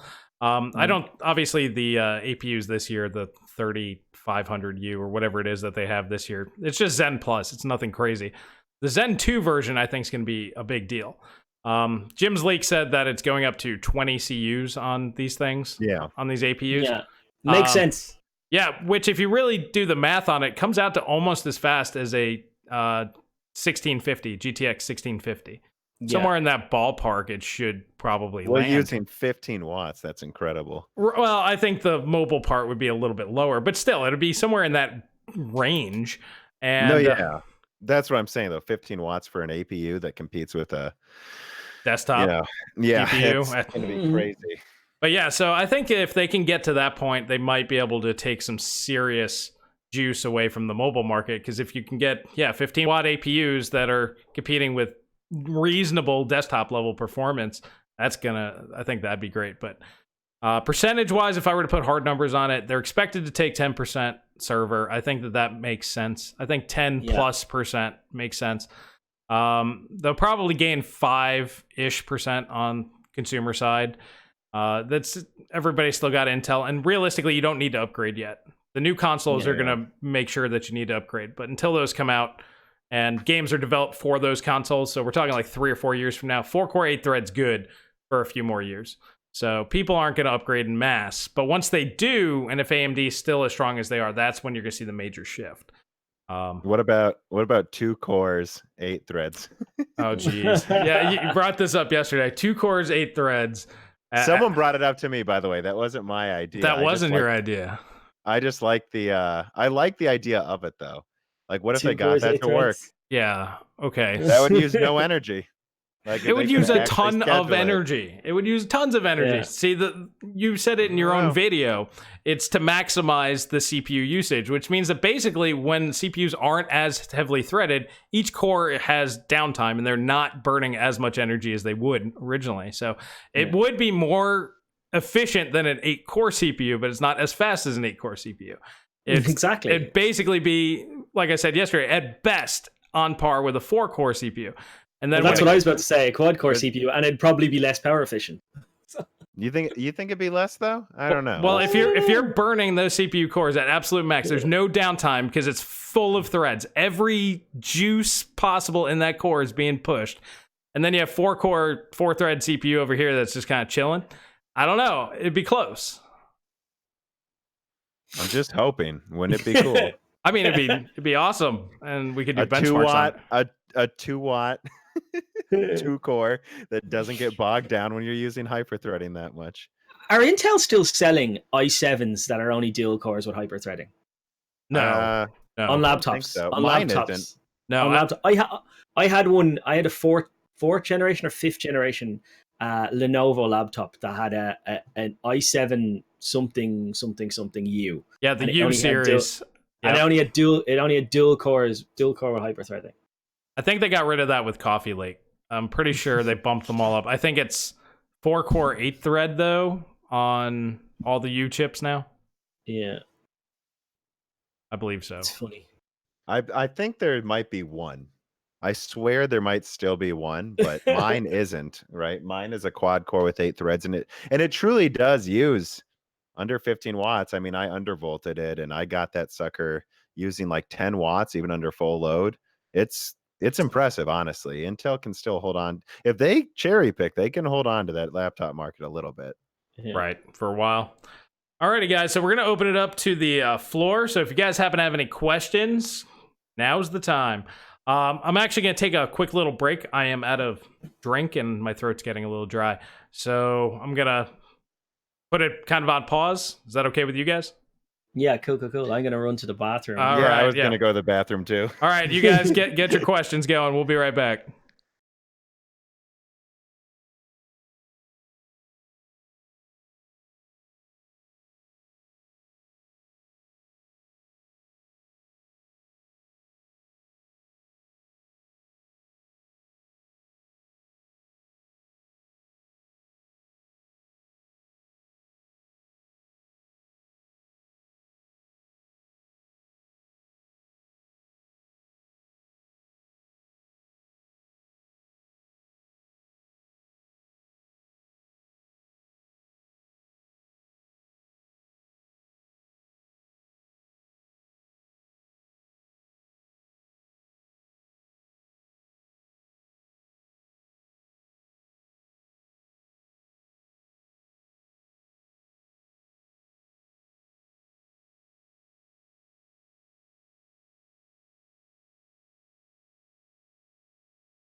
I still think it's a cool idea. All right. Well, the two core 8 thread. That's what we're talking about. Hey, I mean it'd be interesting to test.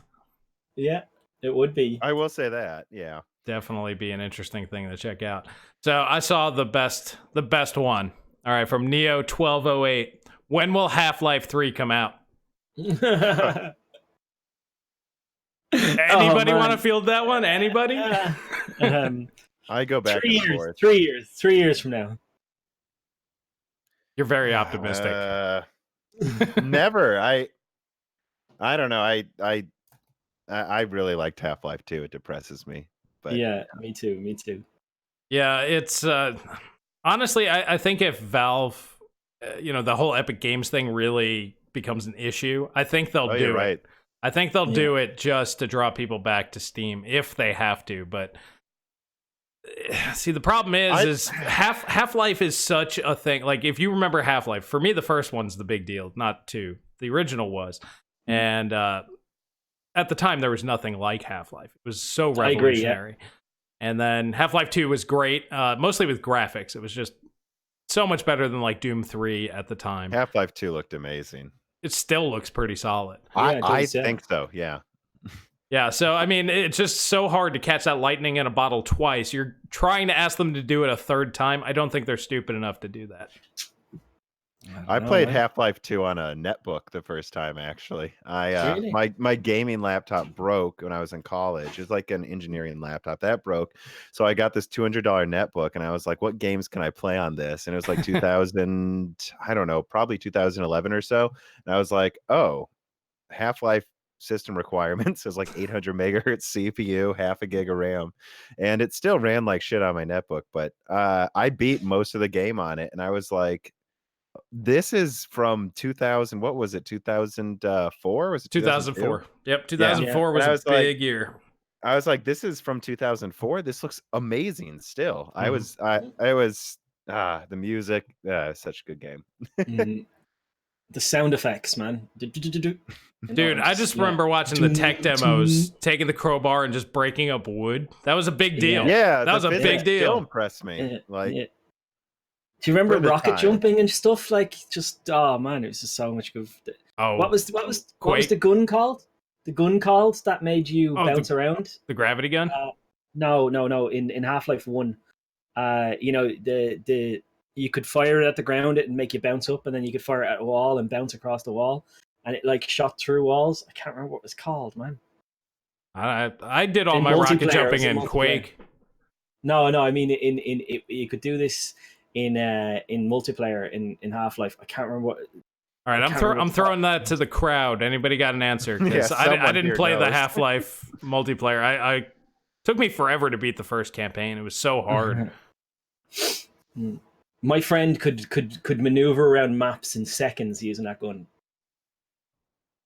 Yes, some of those guys are just nuts. I will say this: we've seen a new Doom. We've seen a new. How many reboots have there been? Right? Like, I think they'll make a Half-Life 3 eventually. I actually think they'll reboot Half-Life before they do a new Half-Life 3. Oh yeah, I mean they might want to just do that. It just might be easier, change the story around a little bit, and make it more. They ended on a horrible cliffhanger. Yeah, it's the worst. Remember beating it and being like, "That's it." Right. So it's called the Teiyu cannon. What's the name of the gun? There you go. Yeah. Okay, so Tech was basically asking the same thing. Sorry, I got a little lost there. Okay, so what do you guys think of Cortex's video on the single to multi-thread kernel level CPU coming in 2 to 3 years? That I kind of touched on that, but we kind of glossed over that. It'd be cool. Yeah. I think it's the way we have to go. Yeah, we have to eventually. I agree. It's the only way you're going to get more performance out of CPUs. I just, the Devs performance you aren't need. Do it for you. I mean, no. Well, we know devs aren't going to do it. They're just not. And like you said, Paul, the clock speeds aren't going up. In fact, AMD said that they're going down with new nodes. And then, Yeah, the only thing that they can really do is the 3D stacking for better IPC. And I think that could be huge. If it could be a giant jump, honestly. Yeah, it depends on how low latency the cache levels and how big they can get. I mean, if you think about it, if you have a 1 terabyte L2 cache, I mean, can you imagine that? Yeah, your entire game is now on cache and your system RAM is fucking worthless. I mean, that would be true. Insane. I think that's the future eventually. I do. That's the thing. Right. I think eventually we're just going to merge all memory together. And you'll always be able to add more, but it'll be slower. It'll always be slower. It's further away from the CPU, but yeah. So the only other way is multi-core. I think 3D stacking and IPC and multi-core, and that's the only 2 routes. And multi-core will help the 3D stacking as well, because you can run your cores at lower clock speeds, and it makes them more efficient, so they won't get as hot. Right, stay in that efficiency curve. Yeah, exactly. You guys know the game Fear? It was a good graphics demonstration for its time. Still is. Fear's great. I still use Fear for benchmarking older hardware. I never played it, but it looked good. Honestly, I remember seeing it at the time. It still looks good. In my opinion, it's the best game of 2005. 2004 was huge. You had Half-Life 2, Far Cry, and Doom 3. And then 2005 came out, and there really wasn't a lot, but Fear was definitely the best game that year. Yeah, I played Fear, but I'm not a first-person shooter player, really. Oh, well, let's see. I didn't get into gaming a ton until 2008, too. I guess that's something I'll mention. Well, I mean, I played games before, but it was like when I was younger, and it was like before I used the internet a lot. So it'd be like, it was still that young age of like actually seeing the box art at a Best Buy or something and being like, oh, that looks cool. And then bringing it home and going, this is terrible. I remember those days, though. That was pretty funny. Yeah, there's some pretty horrible games out there. There are. I was a Command and Conquer kid, like Command and Conquer 2, Command and Conquer. Command and Conquer. Then I went to StarCraft, and I was pretty decent at StarCraft. And that was my jam, really. Was it Red Alert was the first online multiplayer game that I played back on AOL days. Oh, wow. Because it's like the only game you couldn't run first-person shooters over dial-up. It didn't work. No, you couldn't. No. But Red Alert worked quite well, actually, over dial-up. Yep. Surprisingly well. StarCraft did as well, but at the time I liked Red Alert better. Yeah. You guys want to know you like this? My first online game. Okay. Medal of Honor. No, Medal of Honor Heroes on PSP. Well, there you go. 32-player multiplayer, and but it came down to Wi-Fi. That was the era where I lived in a family home, and there was like that computer that really didn't have fast internet, and like finding the first Wi-Fi device I had was a PSP. So there you go. Yeah. That works. I mean, that's a lot better than screwing around with dial-up, I promise. Yeah, dial-up was painful, man. Oh, it's the worst. Okay, so Mopantsu, I'm guessing that's how that's pronounced. When will they make Star Wars good? Or when will they make a good Star Wars? That's a great question. Yeah. I bet I could say things that would piss everyone off here. Do it. Do it. I think the new trilogy is great. Oh. I know. I will say this, though. In hindsight, looking back at the newest one, I go, well, that was stupid, though. Yeah. Half of the newest one, I think, is dumb, but I think the other half of the newest... Are you talking about the early 2000s trilogy, or are you talking about like the ones coming out now? Now, I don't like the early Well, there was... I don't know. I mean, it depends what you watch them for. The early 2000 ones, I was little when I watched them, so I liked them. But I've watched them when I'm an adult, and I'm like, what's this? I do think the third one in the 2000s trilogy was actually decent, though. Revenge of the Sith is my favorite Star Wars film, and I'm a huge Star Wars. It's my favorite. I think that one was decent, and I thought the end fight in Clone Wars was awesome. So, but I think everyone does. Yeah, I think I'm not going to comment on the Clone Wars. That was, I did not care for that movie. Don't think about the story too much, or the fact that they had to spend half the movie on trade policy. Yeah, I took a date to that It was yeah, she wasn't a Star Wars type person, but I'm like, I'm seeing this movie. Do you want to go? Sure. And normally I don't apologize for things that I like, but I apologized after that movie. I hope you knew her quite well. I have a rule about dating: never bring a girl you know to sit in the dark for 2 hours. It's like, well, I mean, she was that kind of girl. Don't worry about it. Alrighty, so that was a pretty good one. If you meant good Star Wars game, that new one that they announced actually seems kind of cool. Yeah, I'll throw that out there. Yeah. Star Wars games are often pretty good. Lately they've kind of fucked up a lot of them. I don't know what to say. Yeah, when EA doesn't make them, back when they were LucasArts, they were fantastic, and obviously the KOTOR games were good. But other than that, yeah. All right. Do you guys think if Xbox utilizes triple threading in their console, will that be better SMT implementation in PC games, or will there be better implementation in PC games? I think so. I mean, yeah, right? Yeah. At least sometimes there's going to be games that are already programmed on Xbox and PlayStation, and I mean they're going to use it. I don't know. I think SMT will finally stop being an ugly stepchild for games. I think it already is, right? It already seems to work pretty well most of the time. I think it's getting there. I think they hodgepodged a lot of their game engines that really weren't multi-threaded to be multi-threaded, and I think that's where a lot of the problems are, but they're starting to get pretty good now. Up until recently, coders were coding their games specifically to bypass hyper-threaded threads and go straight to CPU cores. Like, yeah. So. And that could actually fuck your performance up if you had SMT on, like, or, you know, so... Yeah, it's a weird one. Are they going to start to adopt the multi-core life? Please, they have God. to.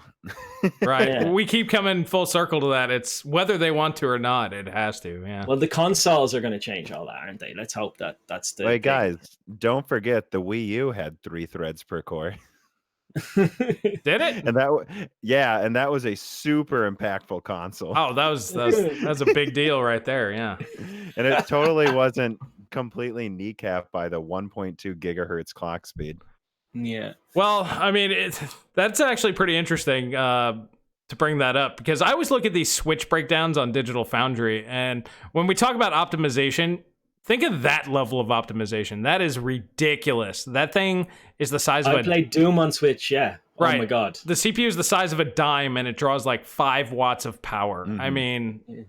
And then we're getting like Assassin's Creed Odyssey on PC that can't run on a Ryzen 1700X. That was the craziest video you've ever done. I was like, what? Like, I couldn't understand. How can it not run on that CPU? Like, how? Every other Assassin's Creed, I just make sure I get it on console, because they're just going to keep fucking them up on PC. Right. Yeah. Typically, they just play better. Might as well just cap them at the 30 frames per second, because it's just... not that good on PC. Yep.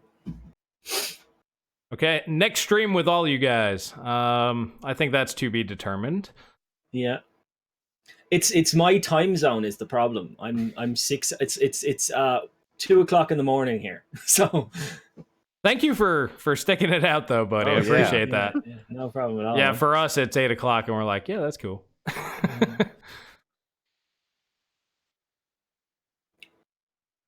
If it's on a weekend, though, I would join a stream with you. That makes it better for your time. I mean, yeah. No, I do stream with you guys anytime. It's just the issue of the 11-month-old baby, as I said. You know, right? Yeah, and I've heard there's this thing you have called a life, and that's a problem sometimes. Yeah. Okay, here's a good one. Joey the Saint. Why does everyone keep announcing a NVIDIA winner when one card never wins more than 50% of the games? Like 1060 wins 55% of games, and the 580 wins the other 45%. So why do they claim NVIDIA is the winner there? I really don't understand. I suppose because it wins 55% of the games. I guess I'll say I might I don't know what he's exactly trying to say, but it might be like, how can you even call that a winner? And I would agree that I'm getting a little sick of benchmarks where they're like, this card's stronger, and then they just show the price at that time, and then they're just like, and this card's better, and it's like, well, it's 5% better. And I think Hardware Unboxed, actually, for instance, is doing a good job of not doing this anymore, where he just says they're about the same. Which Yeah, one's cheaper? exactly. Yeah. Which is what Yeah. maybe should be done more often. I don't know. And also he says if they're within like 5% or 4% of each other, we call it a tie as well, which I like. It's like you're not really going to be able to tell the difference. Yeah, I mean, I personally agree. If you're not getting more than 10%, I think the feature set becomes more important at that point. Because 10% gains, I mean, if you really think about it, that's the difference between having 60 frames per second or 66. Who really gives a shit at that point, you know? 50%, that's important. 30%, that's important. 20, and 10 or less is just irrelevant. So, yeah, I agree. If it's 10 or less for me, it's a tie, or 5%. I agree with that. I'd be really curious too if like he went back, like Steve went back and took some of the benchmarks and just any comparison where the difference was less than 10%, he got rid of it and then only compared the big differences and then saw which one on average was stronger. Because that's kind of my problem sometimes when I see these benchmarks where NVIDIA has a tendency with a lot of their comparable cards to win by 5% on everything.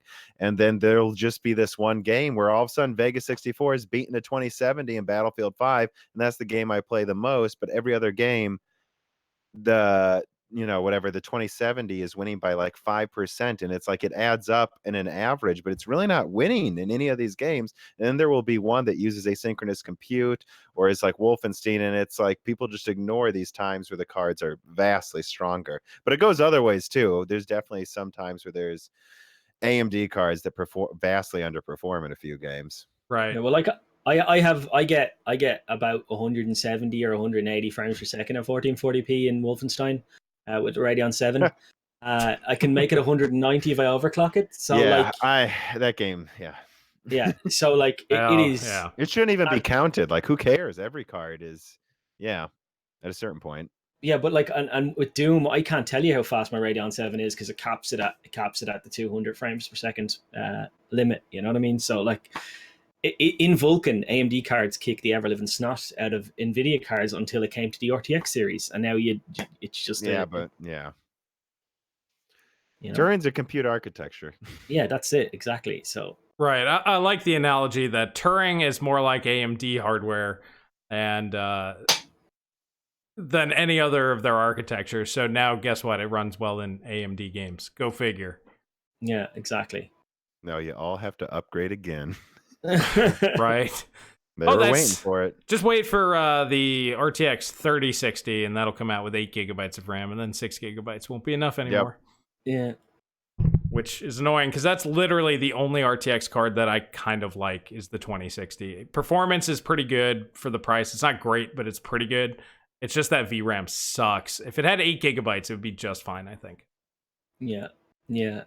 Just for me, I think that they're just all overpriced by about £100, except for when you get to the RTX 2080 and 2080 Ti. They're just massively overpriced then. Crazy. All right. So we got another question here. Do you guys think next-gen consoles are going to have hardware-accelerated ray tracing like Turing? Well, the Sony exec said they would. So, yeah, I was gonna say. I heard the PlayStation will. Yeah. I heard the PlayStation has something on the GPU just for ray tracing. So there's something going on there. Yeah, Cerny or something. His name was. What's his name? Something. Mark Cerny. Mark Cerny. Yeah. That guy's pretty smart, actually, too. If you listen to him, he's creepy though, but he's pretty smart. That's how that usually goes. The creepy guys are usually the smart ones. Yeah. But yeah, so I'm pretty sure that it will. I actually think the Navi 20 architecture will have hardware accelerated ray tracing. I think that's going to be one of the ways that they differentiate that from the Radeon 7. Because one thing a lot of people don't realize, I didn't even realize that I was talking to somebody on Discord, all of the games consoles are second gen GCN. None of them use Polaris. Not the Xbox One X and not the PS4 Pro. They do not. Yeah, they do. No, they don't. They use second gen. Well, they use a What? customized version of It's it, though. customized, but it's based off of second gen GCN. And reason Yeah, for and that is because second gen had the higher compute count. That's why they have one that's higher than like an RX 580. Yeah. 40 compute shaders, because it did. It also has more ROPS and more TMUs and everything like that. So it was just scaled down. It's basically just second gen Hawaii, just shrunk down to 14 nanometer for the Xbox One X. Yeah. So, I never understood why they didn't do that as a desktop gaming card, for instance, when they went to 14 nanometer. I guess it's less efficient in regular architecture, or it's probably cheaper Maybe. to make Polaris for us. Maybe. But yeah, I found that really strange, and it makes sense that more than likely they'll do the same thing this time. They'll go with the bigger architecture, because if you think about it, why would they use like Hawaii class architecture on the base consoles, which are much smaller? That's why they don't compare one-to-one directly with any real graphics cards. They're different sizes. Yeah. But it's because it had more advanced features. And I think they're going to do the same thing with Navi. Like, it might be Like- smaller than the Navi 20 that we get on desktop, but I'm pretty sure that they'll just shrink them down. That's where the custom part comes in. Yeah, the Well- PS4 Pro has rapid pack math, which Yeah, neither it the has other consoles have. FP16. So it's FP16. It's 8.8 teraflops of FP16. Right. So, I mean, it's obviously a heavily customized version, but yeah, it's all based on GCN 2. Well, I'd make the argument everything we're using now is based on. Wow, that's all based on GCN, yeah. It's all GCN, guys. I don't. It's like, why isn't it AMD? It's like it's because they're still using the same architecture. It really is fundamentally pretty much the same. Right. Yeah. Is there any difference in terms of IPC, I wonder, between the R9 290X and Polaris, for instance? I think Adored did a video testing it, and AMD's claims were correct. It's like 10%, 15%. Yeah, Was that not comparing 7970s, like kind of that kind of level compared to Polaris? well, the hard part Yeah. is you have to get the same amount of CUs on both. Like when I was doing my GPC testing, I had this whole crazy ass graph on what has to compete with what to make that viable. It's pretty hard. But yeah, there's definitely improvements as they've gone along. Also, did you know the Xbox One X its GPU is actually only like 10-15% bigger than the PS4 Pro as well? Like the way Sony organized it, it's actually very, very customized. But I went over that in one of my what does it mean to be next gen videos. Like, I don't think these consoles have a lot of custom things, especially the way PlayStation designed it. It really was designed for GPU heavily to use GPU whenever they can and offload resources from its weaker CPU. Yeah, it's definitely a different environment, so it's really hard to do the one-to-one thing on that. Let's see. All right. I'm not seeing too many others out there. Do you guys happen to have any topics that you want to bring up, or any questions that I your do. people had? I want to add on to what we were talking about, though, and I talk about consoles a lot on my channel, and I really think, just as a general conversation topic, I think people are heavily underestimating how powerful next gen consoles are going to be, and I really don't think people get how badly they're being milked in this market right now. I mean, Adored he does this all the time in his videos, because you can tell people give him shit when he makes a prediction, and he'll Of go, course, okay, yeah.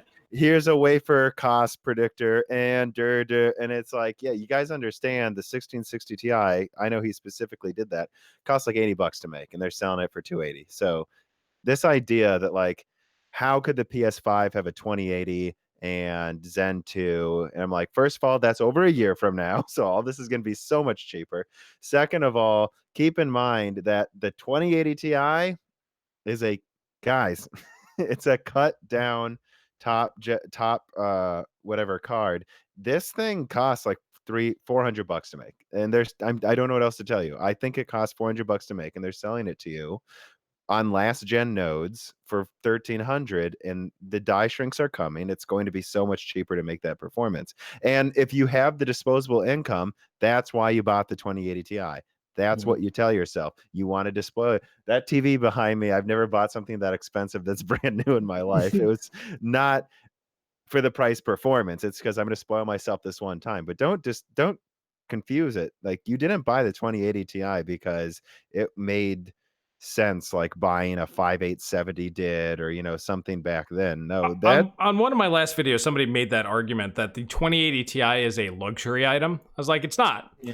It is a failed Quadro, and then it's a failed Titan, and then you get it. So they can't even give you 12 gigabytes of RAM. They can't even exactly. They've stripped the thing down. It is not a premium luxury product. The Titan is a luxury product. You can make that argument. That's why it's $2,500. That's fine. It's 24 gigabytes of RAM. I'll hear that argument. Right. That's fine. Special. Yeah. I agree. Yeah. But the 2080 Ti is basically what, in my last video or couple videos ago, I equated it to the GeForce 6800 GT. It was cut down from the Ultra, one step. And if you count the Titan as the full unlocked chip that costs more, I could see that argument, but that card's supposed to be affordable. The cut down version is supposed to be affordable for the masses. And the reason why it's supposed to be affordable is because they're selling the good ones for $10,000.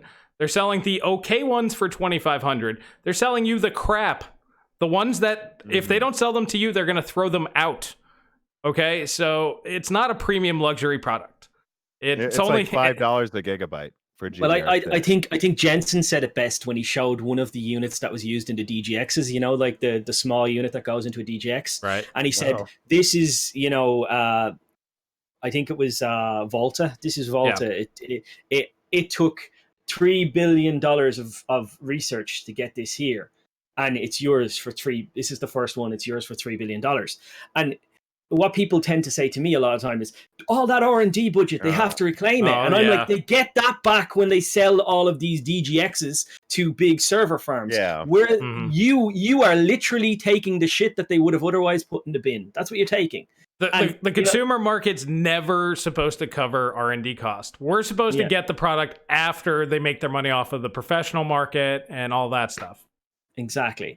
And like I said as well, I said, you have to understand that NVIDIA will not make a product unless they can make at least 60% profit margin on it. Not anymore, So they won't sell you something unless they can make 60% profit margin on it. And then I said, with the 1660 Ti and the 1660 and the 1650, they are making way more than a 60% profit margin on those cards. Oh, yeah.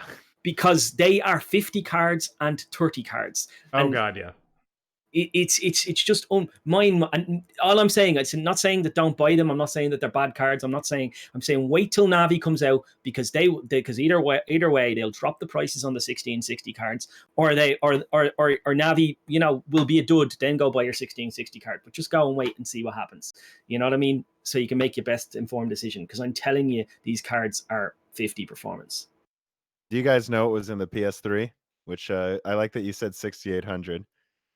Oh, yeah. It was basically a 7900 GT, which is the same architecture. Yeah. Really? Yeah. 7900 GT? Yeah. I didn't know that. Yeah, they were selling it at a loss. It's like when people say, how are they going to use a high-end card? It's like, they've done it before. They're going to do it again. I'm telling you guys. The Xbox 360 GPU was far more interesting because it was powerful for its year, too. Yeah. Really well, it had architecture that you couldn't buy on PC. It was actually more advanced than a $600 GPU, which is today's $2,500 GPU. You can't say that. What's that? No. I just that's what I'm saying, though, is I'm not going to be surprised if the next Xbox or PS5 or both, to some degree, have some super customized, powerful GPU for the time. It's like they've done this before multiple times. It's entirely possible. I'm sorry it hurts your feelings that you don't have the strongest PC in them anymore, but that's just what's going to happen. I call it a reckoning. The price reckoning's coming. What people kind of forget about the last generation of consoles is they forget that the previous generation of consoles was way more expensive, and then they forget that when the last generation of consoles was developed in a recession where people hadn't got as much disposable income, so they had to make the consoles cheap. And even though they were making a loss on the consoles, they weren't making as much of a loss as they did on previous generations. They actually sold them at a profit. Yeah, because the market was better, so they're like, fuck it, let's make money. But they had to develop them to be cheap, and that's the reason why they developed them to be cheap. So I think this is a new 360. Yeah, so you look at gen. You look at the new consoles. They're going to go back. Everybody has a job. Everybody has disposable income again. You're going to go back to really expensive consoles again. And yes, the prices will drop over the lifetime of the console, but you're going to be looking at 600 quid consoles. I don't care what anybody says. Microsoft's At least, planning I two don't of think they're them. gonna be They'll have the expensive, cheaper though. version, then they'll have the really expensive version. I think that makes the most sense. You can have the mainstream one that's half the performance, like the 1080p version, and then you have the 4K version, and I think that makes a lot of sense for most people. I think they might both be doing that too. And I guess I really don't think, I guess I'll say this. I really think, just my opinion, I keep saying it, this is one of the things I get attacked at the most, but this is one of those things I'm willing to double down on. I really think the PS5 is going to be around a 2080, and I really think it's going to be 400 to 500. I'm not like, that's what I think. And I think Microsoft's going to go with a cheap version and a more expensive version. And it's very clear if they go with Zen 3, they're going for something very powerful. Right. Yeah, so it's going to be interesting. Well, like we've heard rumblings of 13 teraflops. If you get 13 teraflops, depending on the memory structure, depending on the memory bandwidth, depending on all those kind of things, you are talking about something that's close to Radeon 7. So, well, and the rumor, and this was a couple of videos I made that was out when I was a tiny channel, that it was one of my rage videos. I've deleted, I think at least one of them, because I just don't think they look good anymore. Never delete videos. There will be somebody in years to come who want to see that video. I just don't think I look like a respectable human in that video. But but it got me so many subscribers that one week. And well, I mean, like I said, my big video was 27% like. You know. Yeah, that's true. I got a bunch of downvotes. 27% likes is what your best performing video did? Well, my third video was 27% likes, but it had 57,000 views. Third video. Wow. What? Yeah. I guess I'll take it. What? Right? But no, like that rumor that came out about the PS5, I liked it a lot. And it was this crazy rumor that was like 8-core 16-thread Zen, which again, anyone who argues with that, I'm like, that's obviously going to happen. But then it also had like 20 gigabytes of RAM, and there were so many people saying, oh, they could never do this because 20 gigabytes is weird. And I'm like, that's just 320-bit. The GTX 570 was 320-bit. Why would you? 384-bit's probably too expensive. 256-bit ain't going to cut it. 320-bit makes a lot of sense to me. And then it had some absurd amount of bandwidth. It was like 880 gigabytes per second, which I don't know if they'll get to that, but it's like, I think that's a target though. I think they'll buy the fastest GDR6 they can at the time, and we're just going to find out what that ends up being. And they did it with the PS4 has RAM that's faster than the 7870 it's largely based on. And that's a good bet to make, because GDR6 gets cheaper over time. You want to buy the fastest RAM right away because it'll be cheap pretty soon. Well, here's one for you. With Radeon 7, what I find, right, is that there is no difference between Radeon 7's HBM being clocked at 800 megahertz and 1000 megahertz. There's no difference. So that's 800 megabytes versus. But what's really weird is my scores go up if I clock it over 1000 megahertz. And I can't understand why that happens. I can't find a reason why that happens, other than maybe it's transferring data quicker in and out of frame buffer. But other than that, I don't know. Yeah, I don't know. I mean, there's these things when I used to overclock my cards for mining Litecoin, where there were these things called golden ratios, where you'd literally, each card had a golden ratio you would find, and you'd want this ratio between the RAM and the core clock. And if you were going to overclock, you wouldn't want to just go as high as you could go. You'd want to keep that ratio in steps. And I think sometimes that pops up outside of mining. Well, I mean, you can see it a lot of the times on 0.1% lows when like a card for some reason has really great average, really great 1%, and then you see the 0.1% low and it just looks stupid. That's something's out of sync. More than likely, some part of the chip is waiting, and then to get started again is probably taking just that like millisecond or whatever, and just adding that little bit of latency and probably screwing it up. So yeah, finding that golden ratio is pretty important. I've noticed that on a lot of things. 660 Ti. But I think the important thing to note about that though is that 800 megahertz HBM Radeon, you can get Radeon 7 performance with 800 gigabits per second. So right, and so I think the PS5 is going to be I'm just going off the information I have. It could all be bullshit, but 320-bit, the fastest GDR6 they can get, which by next year might be 2 gigabit per second. It might be that fast, and they could get to about 800 gigabytes per second. Even if they cheaped out, it's probably 700 gigabytes per second. I think they're literally just taking a customized like Navi 10 and cutting it down less, because we know the 3080 is more cut down than usual, and they're just going to put a 320-bit. I mean, yeah, that should come pretty close to a 2080. I don't know. Well, more than likely, will be the Navi 20. It'll just be lower clocked. Yeah, that's what Adored said too. It could be either or. But I yeah, mean, it makes sense because Navi 20 is likely the very end of this year, early next year. So it lines up pretty good with the launch frame, plus with the proposed, the hardware ray tracing bits. I think that's more likely. And then, I think, Radeon 7 level-ish, maybe a little slower, but close. Yeah. It'll be better at some things, worse at others. But I think on a console, what's the difference? You're not paying thousands of dollars, so. Yeah. Right. And I'm curious what the next Xbox will be, too. I think they might try to do ray tracing on the CPU. So, well, if they use your 4 threads per core. Yeah. 3 is the rumor for the Xbox, but yeah. Well, why not go all out? Microsoft can afford the extra thread. Yeah, of course they can. Let's see. There was a good question. It was actually pretty amusing. Oh, here we go. This is from Caesar. How does Jensen's "the more you buy, the more you save" work? He gets more leather jackets. What do you want? I just thought that was great. There's a second part to this. Or does it have any good point that we just don't understand? No, that's just selling. No. That's just selling. It's sales. No. Basically, his argument is that the old DGX used to cost double the price or something like that. So the more you buy, the more you save. No, it's traditional sales. The performance that you're getting now, last generation would have cost twice as much. So if you buy 2 of them, you're saving 4 times as much money. It's it's like when I used to be in sales, and there was a deal. It's like, well, you're saving $500 on this. You buy this over here too. Now you're saving $800. And meanwhile, you're spending twice the money. But it works. It's just marketing. That's all it is. Jensen is the master of saying one thing and meaning a completely other thing. Like he's very good at business. He is, though. Of saying some, like he said, and he wasn't lying. He says the RTX 2080 is 50% more performant than the 1080 Ti. But he got in before.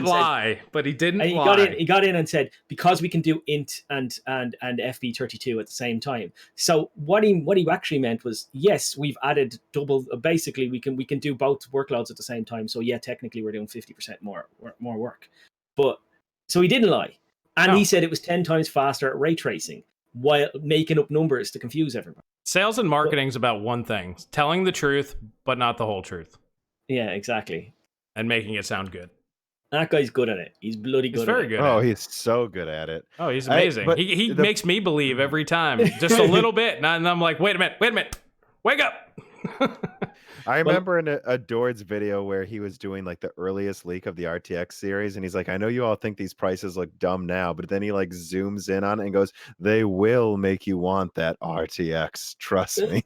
Right.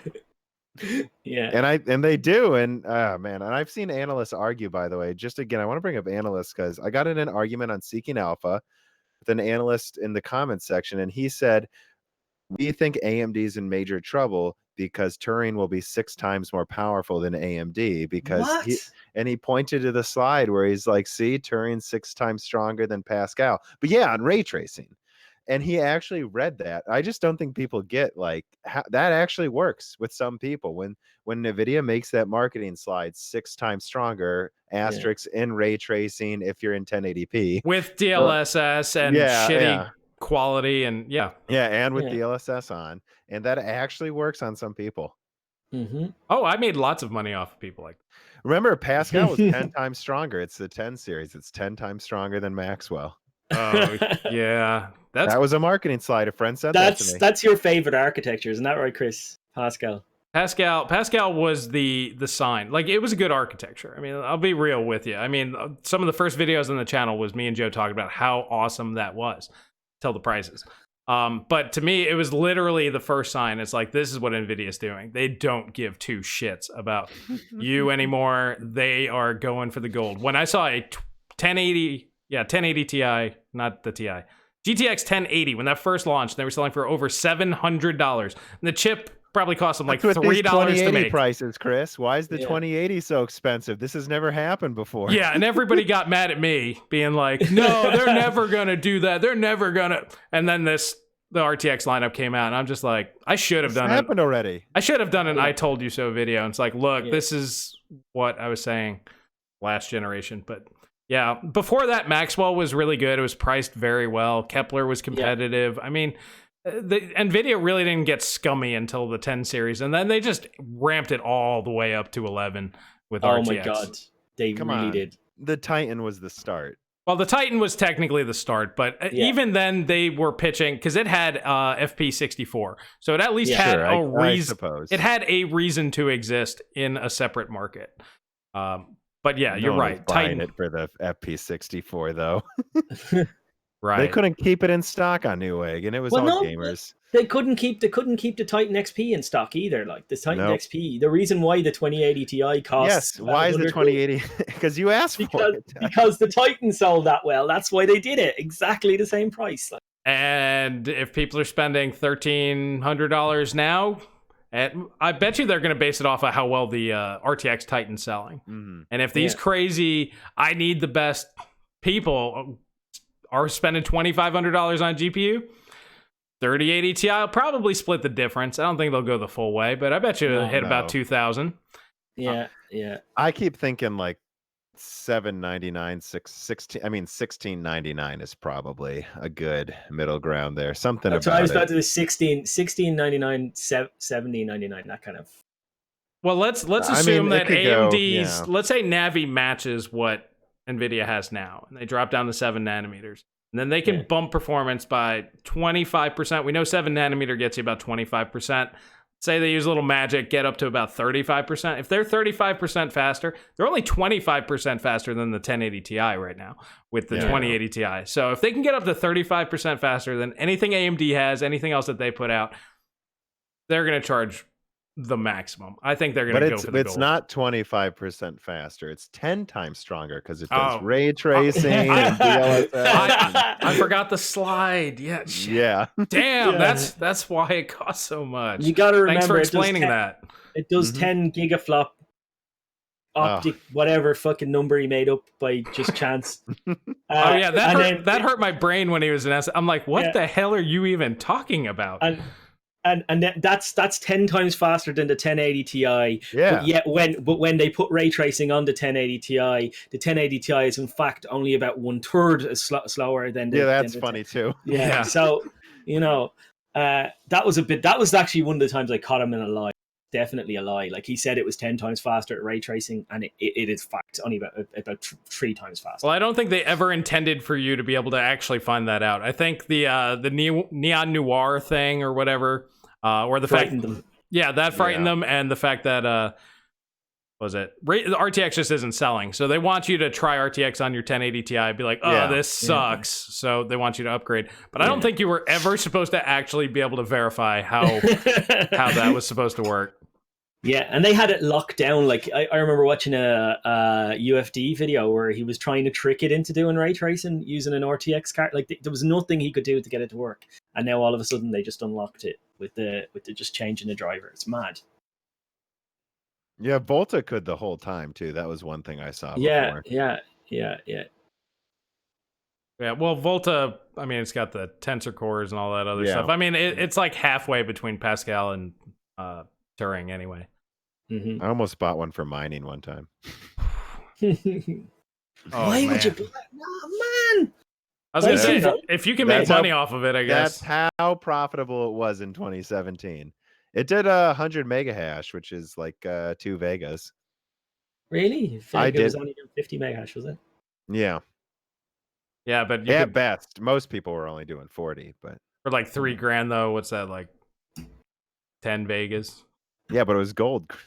All right, well, fair enough. I didn't buy it. I almost convinced myself that I'm worth it. See, did you ever hear? And that's Did you ever really what hear- it is. These people that spend that kind of money, and then it's just self-justification past that. But when they justify it after they buy it, not right, when. or to buy it. It's like they're talking themselves into doing something stupid. It's like, Did you ever hear about my accidental buying of a Vega? what? I accidentally bought a Vega. True story. You can send it to me if you don't want it. No, I sold it since, but like I had a Vega in my cart on Amazon. Oh geez. And yeah, just to check prices, because like people go, oh, well, you can no, but when I buy stuff in Amazon, I have to buy it in pounds and then convert it to euro. So I have to go to the final step to convert to euro, and it told me that my Amazon Prime was up, so I agreed to pay my Amazon Prime, and that just bought everything in my cart.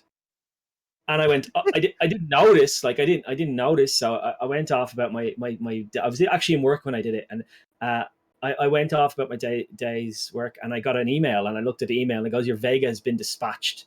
And I don't know how it works in the US, but once it's dispatched to Ireland, you cannot send it back until it arrives. Oh yeah. Yeah. So You can. I do. I have before. Well, Well, once it's dispatched, usually you can't cancel. Yeah. It's usually easier to send it back when it gets there, though. Oh yeah, you can send it back. But yeah, so once it arrived, I just was like, well, now I've got a Vega. So, here it is. Yeah. I couldn't send it back. I couldn't bring myself to send It's it back. It's a boy. I guess I just have to keep it. Yeah. Right. When a Vega shows up, you just have to keep it. Should have accidentally ordered Volta. Well, I put it in my PC and I ran Firestrike, and when I seen it was getting overclocked and everything, 24. There was a Vega 56 and it was getting like 24,000 in Firestrike. I was like, yeah, I'm keeping this. It's just keeping it. Yeah, I'm thinking about picking up one of those blower style, the cheap Vega 56s, just to see how good you can tweak one of those to where it won't be hot really nor good. loud. I figured they'd be pretty good. They have vapor chamber coolers, and it's a 225 watt TDP. So I know those coolers can handle 250 watts. So I'm like, there's probably a lot of headroom there to make one of those actually really work well. There you is can flash them to the stock launch Vega 64 super easy, and they use the same.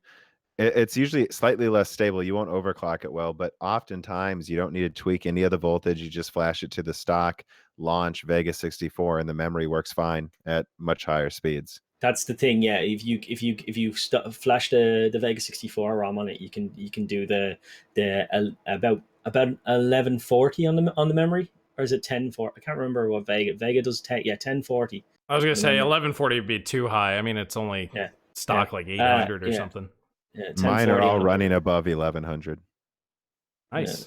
They're mining right now for 2 years. They're all at like 1120. Wait. No, definitely no. Actually, 11. Yeah, my Vega 64 did 1145. Okay. So and I used to mine at 1200 on my 64 in my rig. Yeah, I've seen them get to 1250. The power color ones have very good memory, because the power color ones are the highest. Yeah, you're right. I've had 4 or 5 Vegas, and the power color ones have the highest memory clock. Sapphire and power color tend to overclock the best for me. Well, cool. Figure I might do a video on that and see if the community wants something like that. But yeah, I think that's a pretty fun little product. They're only like $200 now. It's awesome. Yeah, get one. They're cheap. You're crazy not to get one. Yeah. Right. So we actually got a kind of an interesting question, especially now that I have not an Apple fan here. The Sayuri asked your opinion on Apple products. Is NVIDIA like Apple? Well, do you know the story behind my little logo thing? I don't. So I have a better one, and it's going to go up soon. But the story is it's green and blue for NVIDIA and Intel, and it's not an Apple fan because they're the 3 companies that I think that give you the poorest value in the market. So that's why the logo is green and blue, and I think so. Yeah, my thoughts on Apple are they just give you poor value. Yeah, I'm not saying their products are bad. I'm not saying Intel products are bad, and I'm not saying NVIDIA's products are bad. I'm just saying they give you bad value. Another AMD hype channel. Yeah. with facts and all kinds of data. Logic. God damn your logic. Yeah. I would defend Apple a little bit. I don't own any Apple products anymore, but I mean, they make good products. They're just really expensive. And I think you have to distinguish too. Like, especially lately, Apple is just real dumb. Like, it's getting worse ever since Yeah. Steve Jobs died. Yeah, pretty much ever since then it's been downhill. Yeah. Because I had a MacBook. They used basically Intel made some of these Iris graphics just for Apple, and I had a MacBook Air that was like, it's tiny, and it had, I mean, I could play Battlefield 4 online on this MacBook that has a 10-hour battery life a few years ago, and I thought that was incredible. Of course, now they've decided to remove USB ports and make it weaker, so it doesn't do that anymore, but it used to when you had Broadwell graphics. Yeah, it's yeah. Anyway, I'm not a big Apple person. I don't care about their ecosystem. My wife likes the phone, so I have to have an iPhone just because, and it's not worth fighting on that. I text on my phone, check my channel data, do my stocks, and that's it. I don't care. I've an Honor 8X. It's the best phone I've ever had, and it was 235 quid on Amazon. So if anybody needs a phone, go buy an Honor 8X. There you go. Is what I would say. I like Sony phones. That's why you're wrong, though. No, that's why I'm right.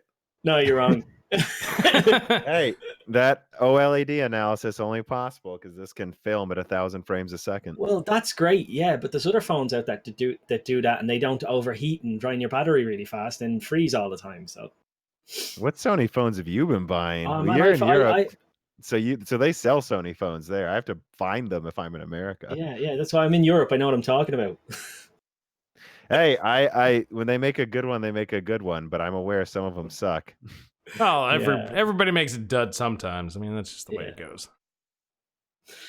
No, I've had 3 Sony phones, and which one? I'm curious. The Sony Xperia Z, Z1, and the Z2 and the Z3, and every one of them had the same problem. The battery overheated, and the CPU just Really. Yeah, the CPU. I did have a Z3. I didn't have the first 2, but So I'm more of a smartphone person than probably a gamer. Like, I love smartphones, and I've had almost every smartphone you can think of. Hence, not an Apple fan.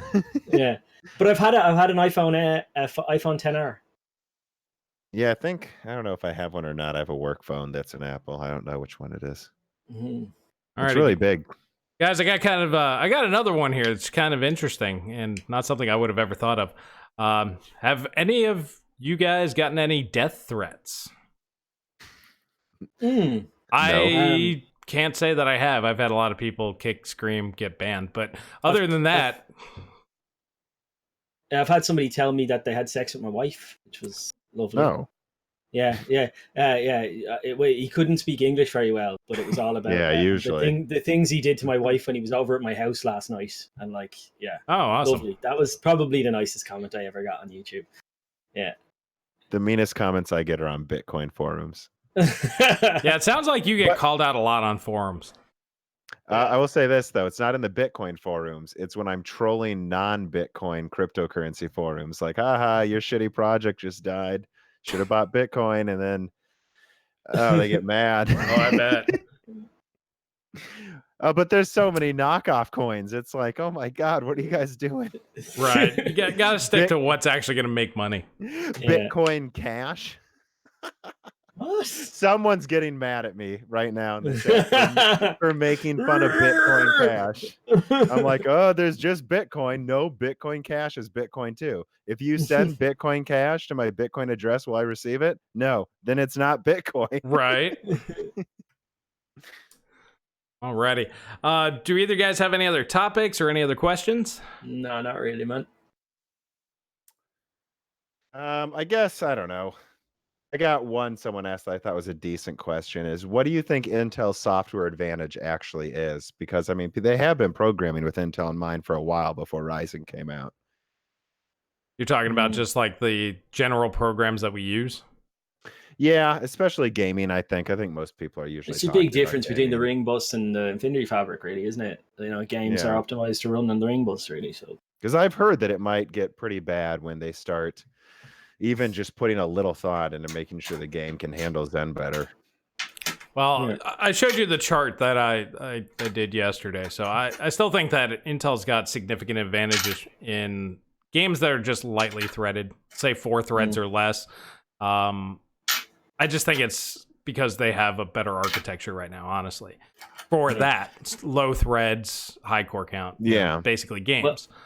I wouldn't be surprised. I wouldn't be surprised if Ryzen kicks the ever-living snot out of Intel, but still doesn't beat it in gaming.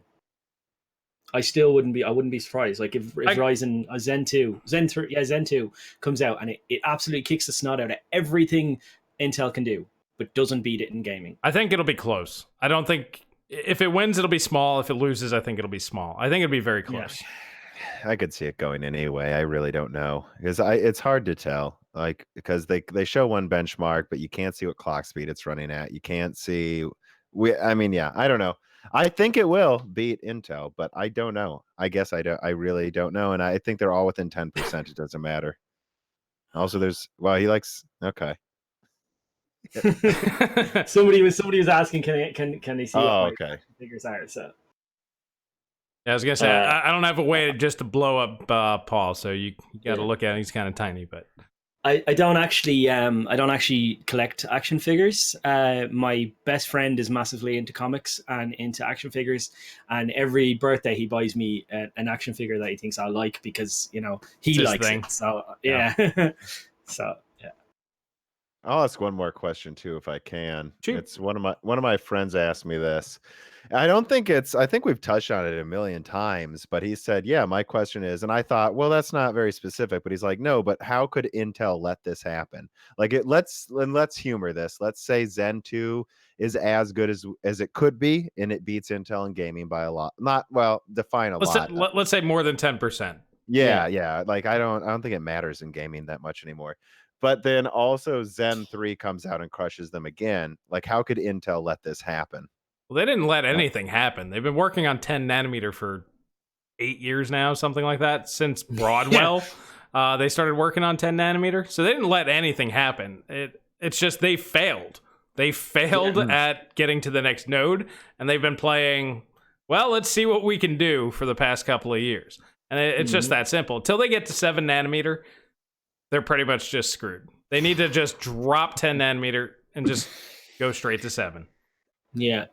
Need to get their EUV under control as well.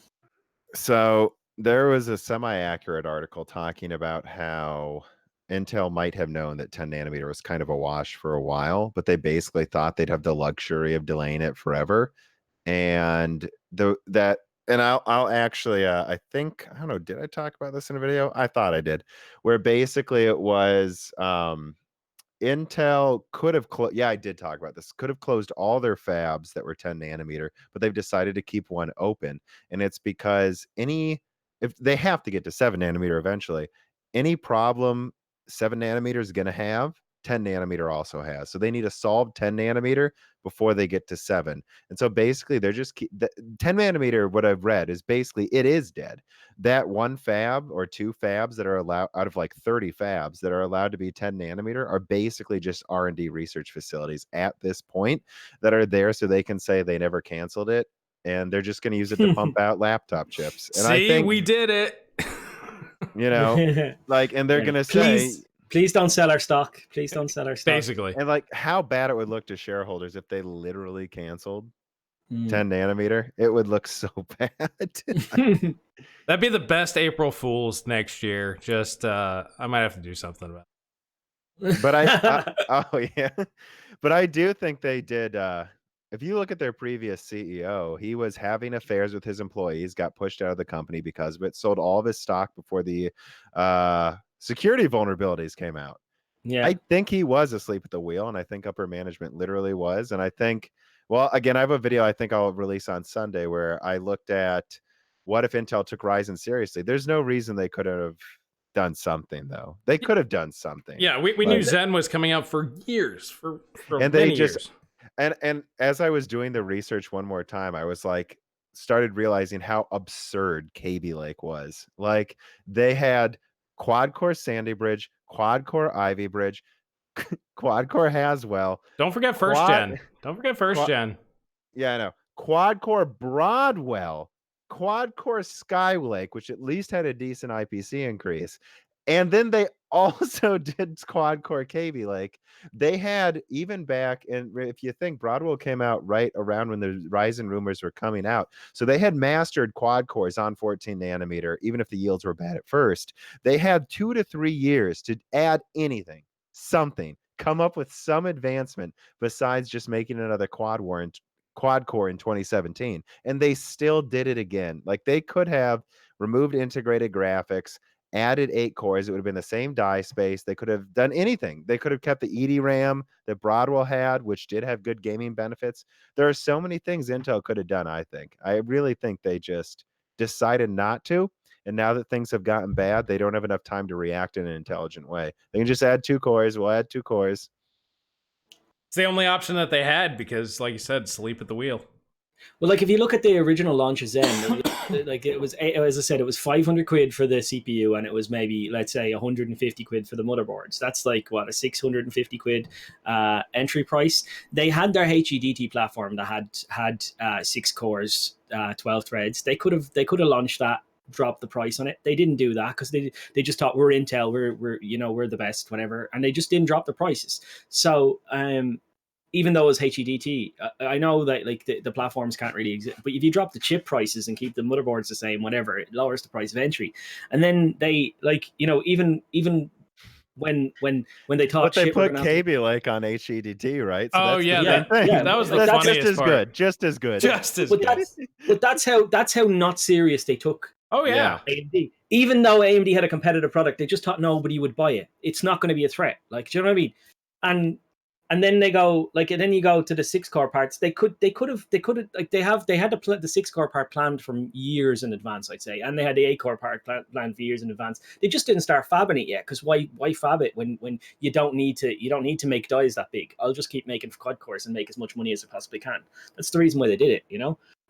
We still got the single core advantage. All of the reviewers are saying this is the core you need to buy if you're a gamer. This is the core you need to buy if you're this. This is the core. So, you know what I mean? There was reviewers saying that quad cores were still a thing, and there was an 8-core. Oh yeah, that didn't help, I guess. Yeah. Well, yeah, I was watching. Like, I like Digital Foundry, most of their stuff. They do really good analysis, but when it's usually pretty good, yeah. But when it comes to hardware, and especially, they were really one of the big ones that made me start, you know, doing all the CPU testing and everything that I did. Yeah. Because they're like, yeah, an i5 6500, that's perfectly fine. Meanwhile, I'm literally showing in that video that I was telling you guys about that did so well, my third video, it's like my i5 4690 is bottlenecked by my GTX 970. Yeah. What the hell do you think's going to happen when you...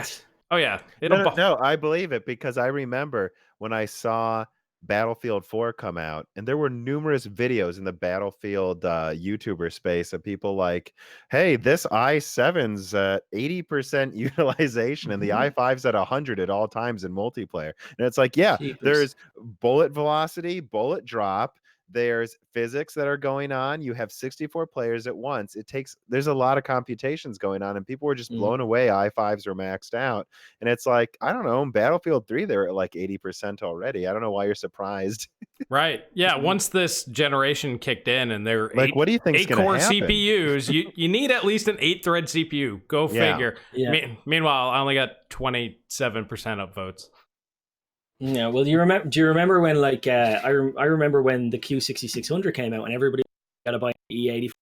It's much faster for gaming, and you've seen how that worked out in the long run. So for me, it's always about, like, it's always about adding more cores, and as long as you're not sacrificing a lot of clock speed at the same time, you know. Yeah, I think CPUs are gonna get exponentially different from here. So, like, for example, for gaming purely, like if you're a pure gamer, I don't think the 16-core Zen 2 is going to make sense for you. I think the 8-core is going to be more than enough. Because I think in a couple of years, once we get to those 3D stacked chips, the IPC gains will be so high that even that 16-core chip, I think, is going to get pushed away. Yeah, it's going to be like, it's just not enough because the IPC is so much higher. So, I mean, I might get it because I do a lot of encoding, and that would help out, but... I also think there's a chance that 16-core could be crazy good if you disable hyperthreading at like the new 200 hertz gaming, because if games are programmed for consoles with 8 cores and 16 threads, 16-thread gaming. Yeah. Yeah, exactly. Yeah. And so if you run it on a PC, 16 real cores is better than 16 threads. I hadn't thought about that. I hadn't thought about that at all. I did. I was going to do the test on that, but thanks for ruining it. I was going to be the big surprise. Oh, everybody's probably freaking out right now. It's like, oh, do that test. Yeah, they're not out yet. Yeah. I'm going to have to sell my motherboard and CPU to test them. Fucking stupid. Not Threadripper coming out. I would keep what you have, honestly. But I want to test it, though. I want to test it. I want to play with it. So that's on you. I just steal other people's numbers when I don't feel like spending money on it. It's like, you know what? I trust this guy. Too. I'm going to borrow your numbers, check them against somebody else's numbers. Yeah, well, they look about honestly, right. Am I ever going to do more exhaustive testing than Hardware Unboxed? No, I'm not. Nope. I accept it. Or Gamers Nexus. Yeah, I know. Yeah. When I discovered Gamers Nexus, I was so happy because I was so used to tech sites where they're like, we downloaded MSI Afterburner, so we overclocked, right? And it's like, no. Steve's gonna hook up like a refrigerator chiller and actually overclock this processor to its max. My rule of thumb is you haven't overclocked till you ripped apart your GPU's heatsink, pulled the fins off, got rid of the aluminum, soldered copper tubes to it, and made your own water cooler. That's when you know you've overclocked. Yeah. So I haven't overclocked, so. I'm a PC expert. I downloaded MSI Afterburner.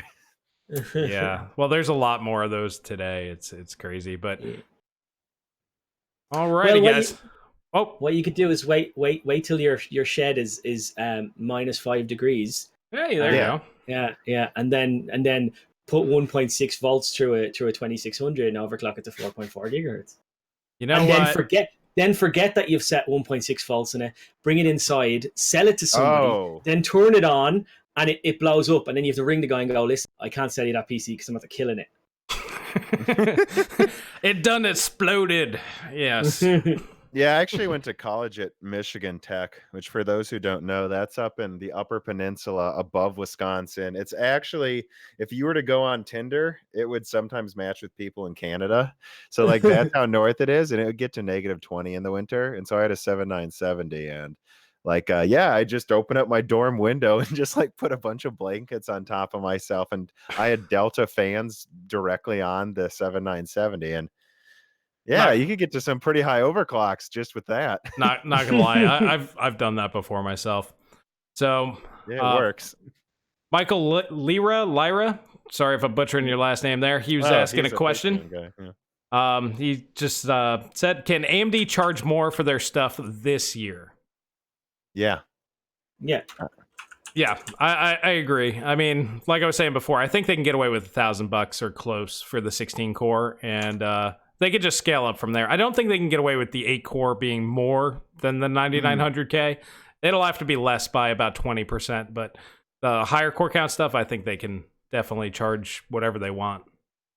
Just because they can doesn't mean I think they should, though. I want to be clear. I think AMD should go for the kill shot. I think making the 16 core like $700, the golden sample one, makes sense. Because I agree, and have like a $500 cheaper one.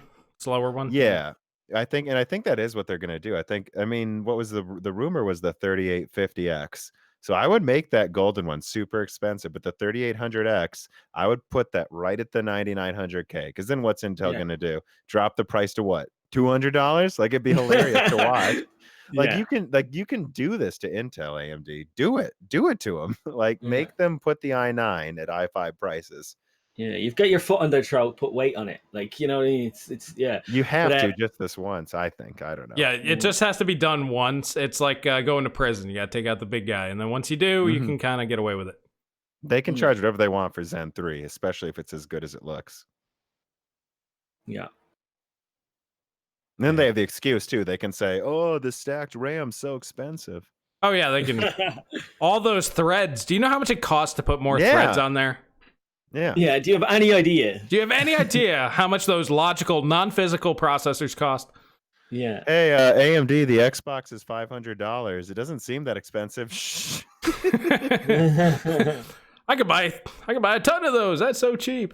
Yeah. Well, tell that to Intel with their non-hyper-threaded 8-core CPU, like, which is clearly just a CPU that's had hyper-threading turned off. It's so fucking infuriating. For efficiency, though. Segmentation. It's not for efficiency. It's for being dickheads. Well, have you seen how efficient Intel's hyper-threading is? It's honestly horribly inefficient. Like, it adds like 30%. Like, I agree, but what I'm saying is they only did it so they could make up this artificial i9 so they could raise prices. Well, so they could charge you $200 more. Yeah, exactly. So they could make up an i9 to justify the higher price. You know what I mean? Well, I would play devil's advocate, though, because when I overclocked my i7s, you can get another 200 megahertz with the same voltage with hyper-threading turned off. And who buys that i7? Gamers. No one's buying that i7 for any real workloads. No. So I think Intel just said all the benchmarks on this i7 are going to be gaming, so we have to make sure it wins gaming. That's my opinion. They decided to disable hyper-threading instead of disable a couple of cores. That's what I think, but I don't know. We don't know for sure. There's no way to know. And they could have probably done both, to be fair. They could have had both options. I'd say it's the same silicon. They just wanted to sell one for 500 quid, and this is how they got to that price. Right. Any way to make it... People are buying it. They did. I don't know if people are still buying them. I think everybody who was going to get one probably has one. Yeah. 600 quid here in Europe. Yeah. Yeah, no thanks. No thanks. Yeah, 600 euro. So you add 30% on top. Yeah, that's like $750, $800. It's crazy. Yeah. Alrighty, fellas. I think I'm going to wrap this one up. We got people saying it's 4 a.m. where they're at. Yeah, I agree. I'm tired. Alrighty. Yeah. Well, I want to thank... Here, I'll go ahead and do my little outro here. You guys stick around, and I'll talk to you guys here in just a sec. Alrighty, guys. Thank you for joining us for the live stream. This has been a great third-year anniversary. I'm really glad everybody joined in. Thank you all for your wonderful questions.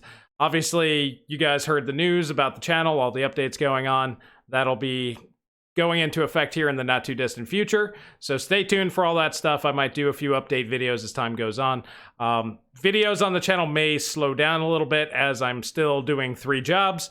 So just give me a little bit of time. So might still just do the 1 video a week type of thing. But big changes coming. Really excited. And I really want to thank both Paul and Tom for coming to join me. This has been a lot of fun. This has gone on for about an hour longer than I was anticipating. That's how good of a time we were having. And thank you all. You guys have a good night. And I will catch you guys in the next video.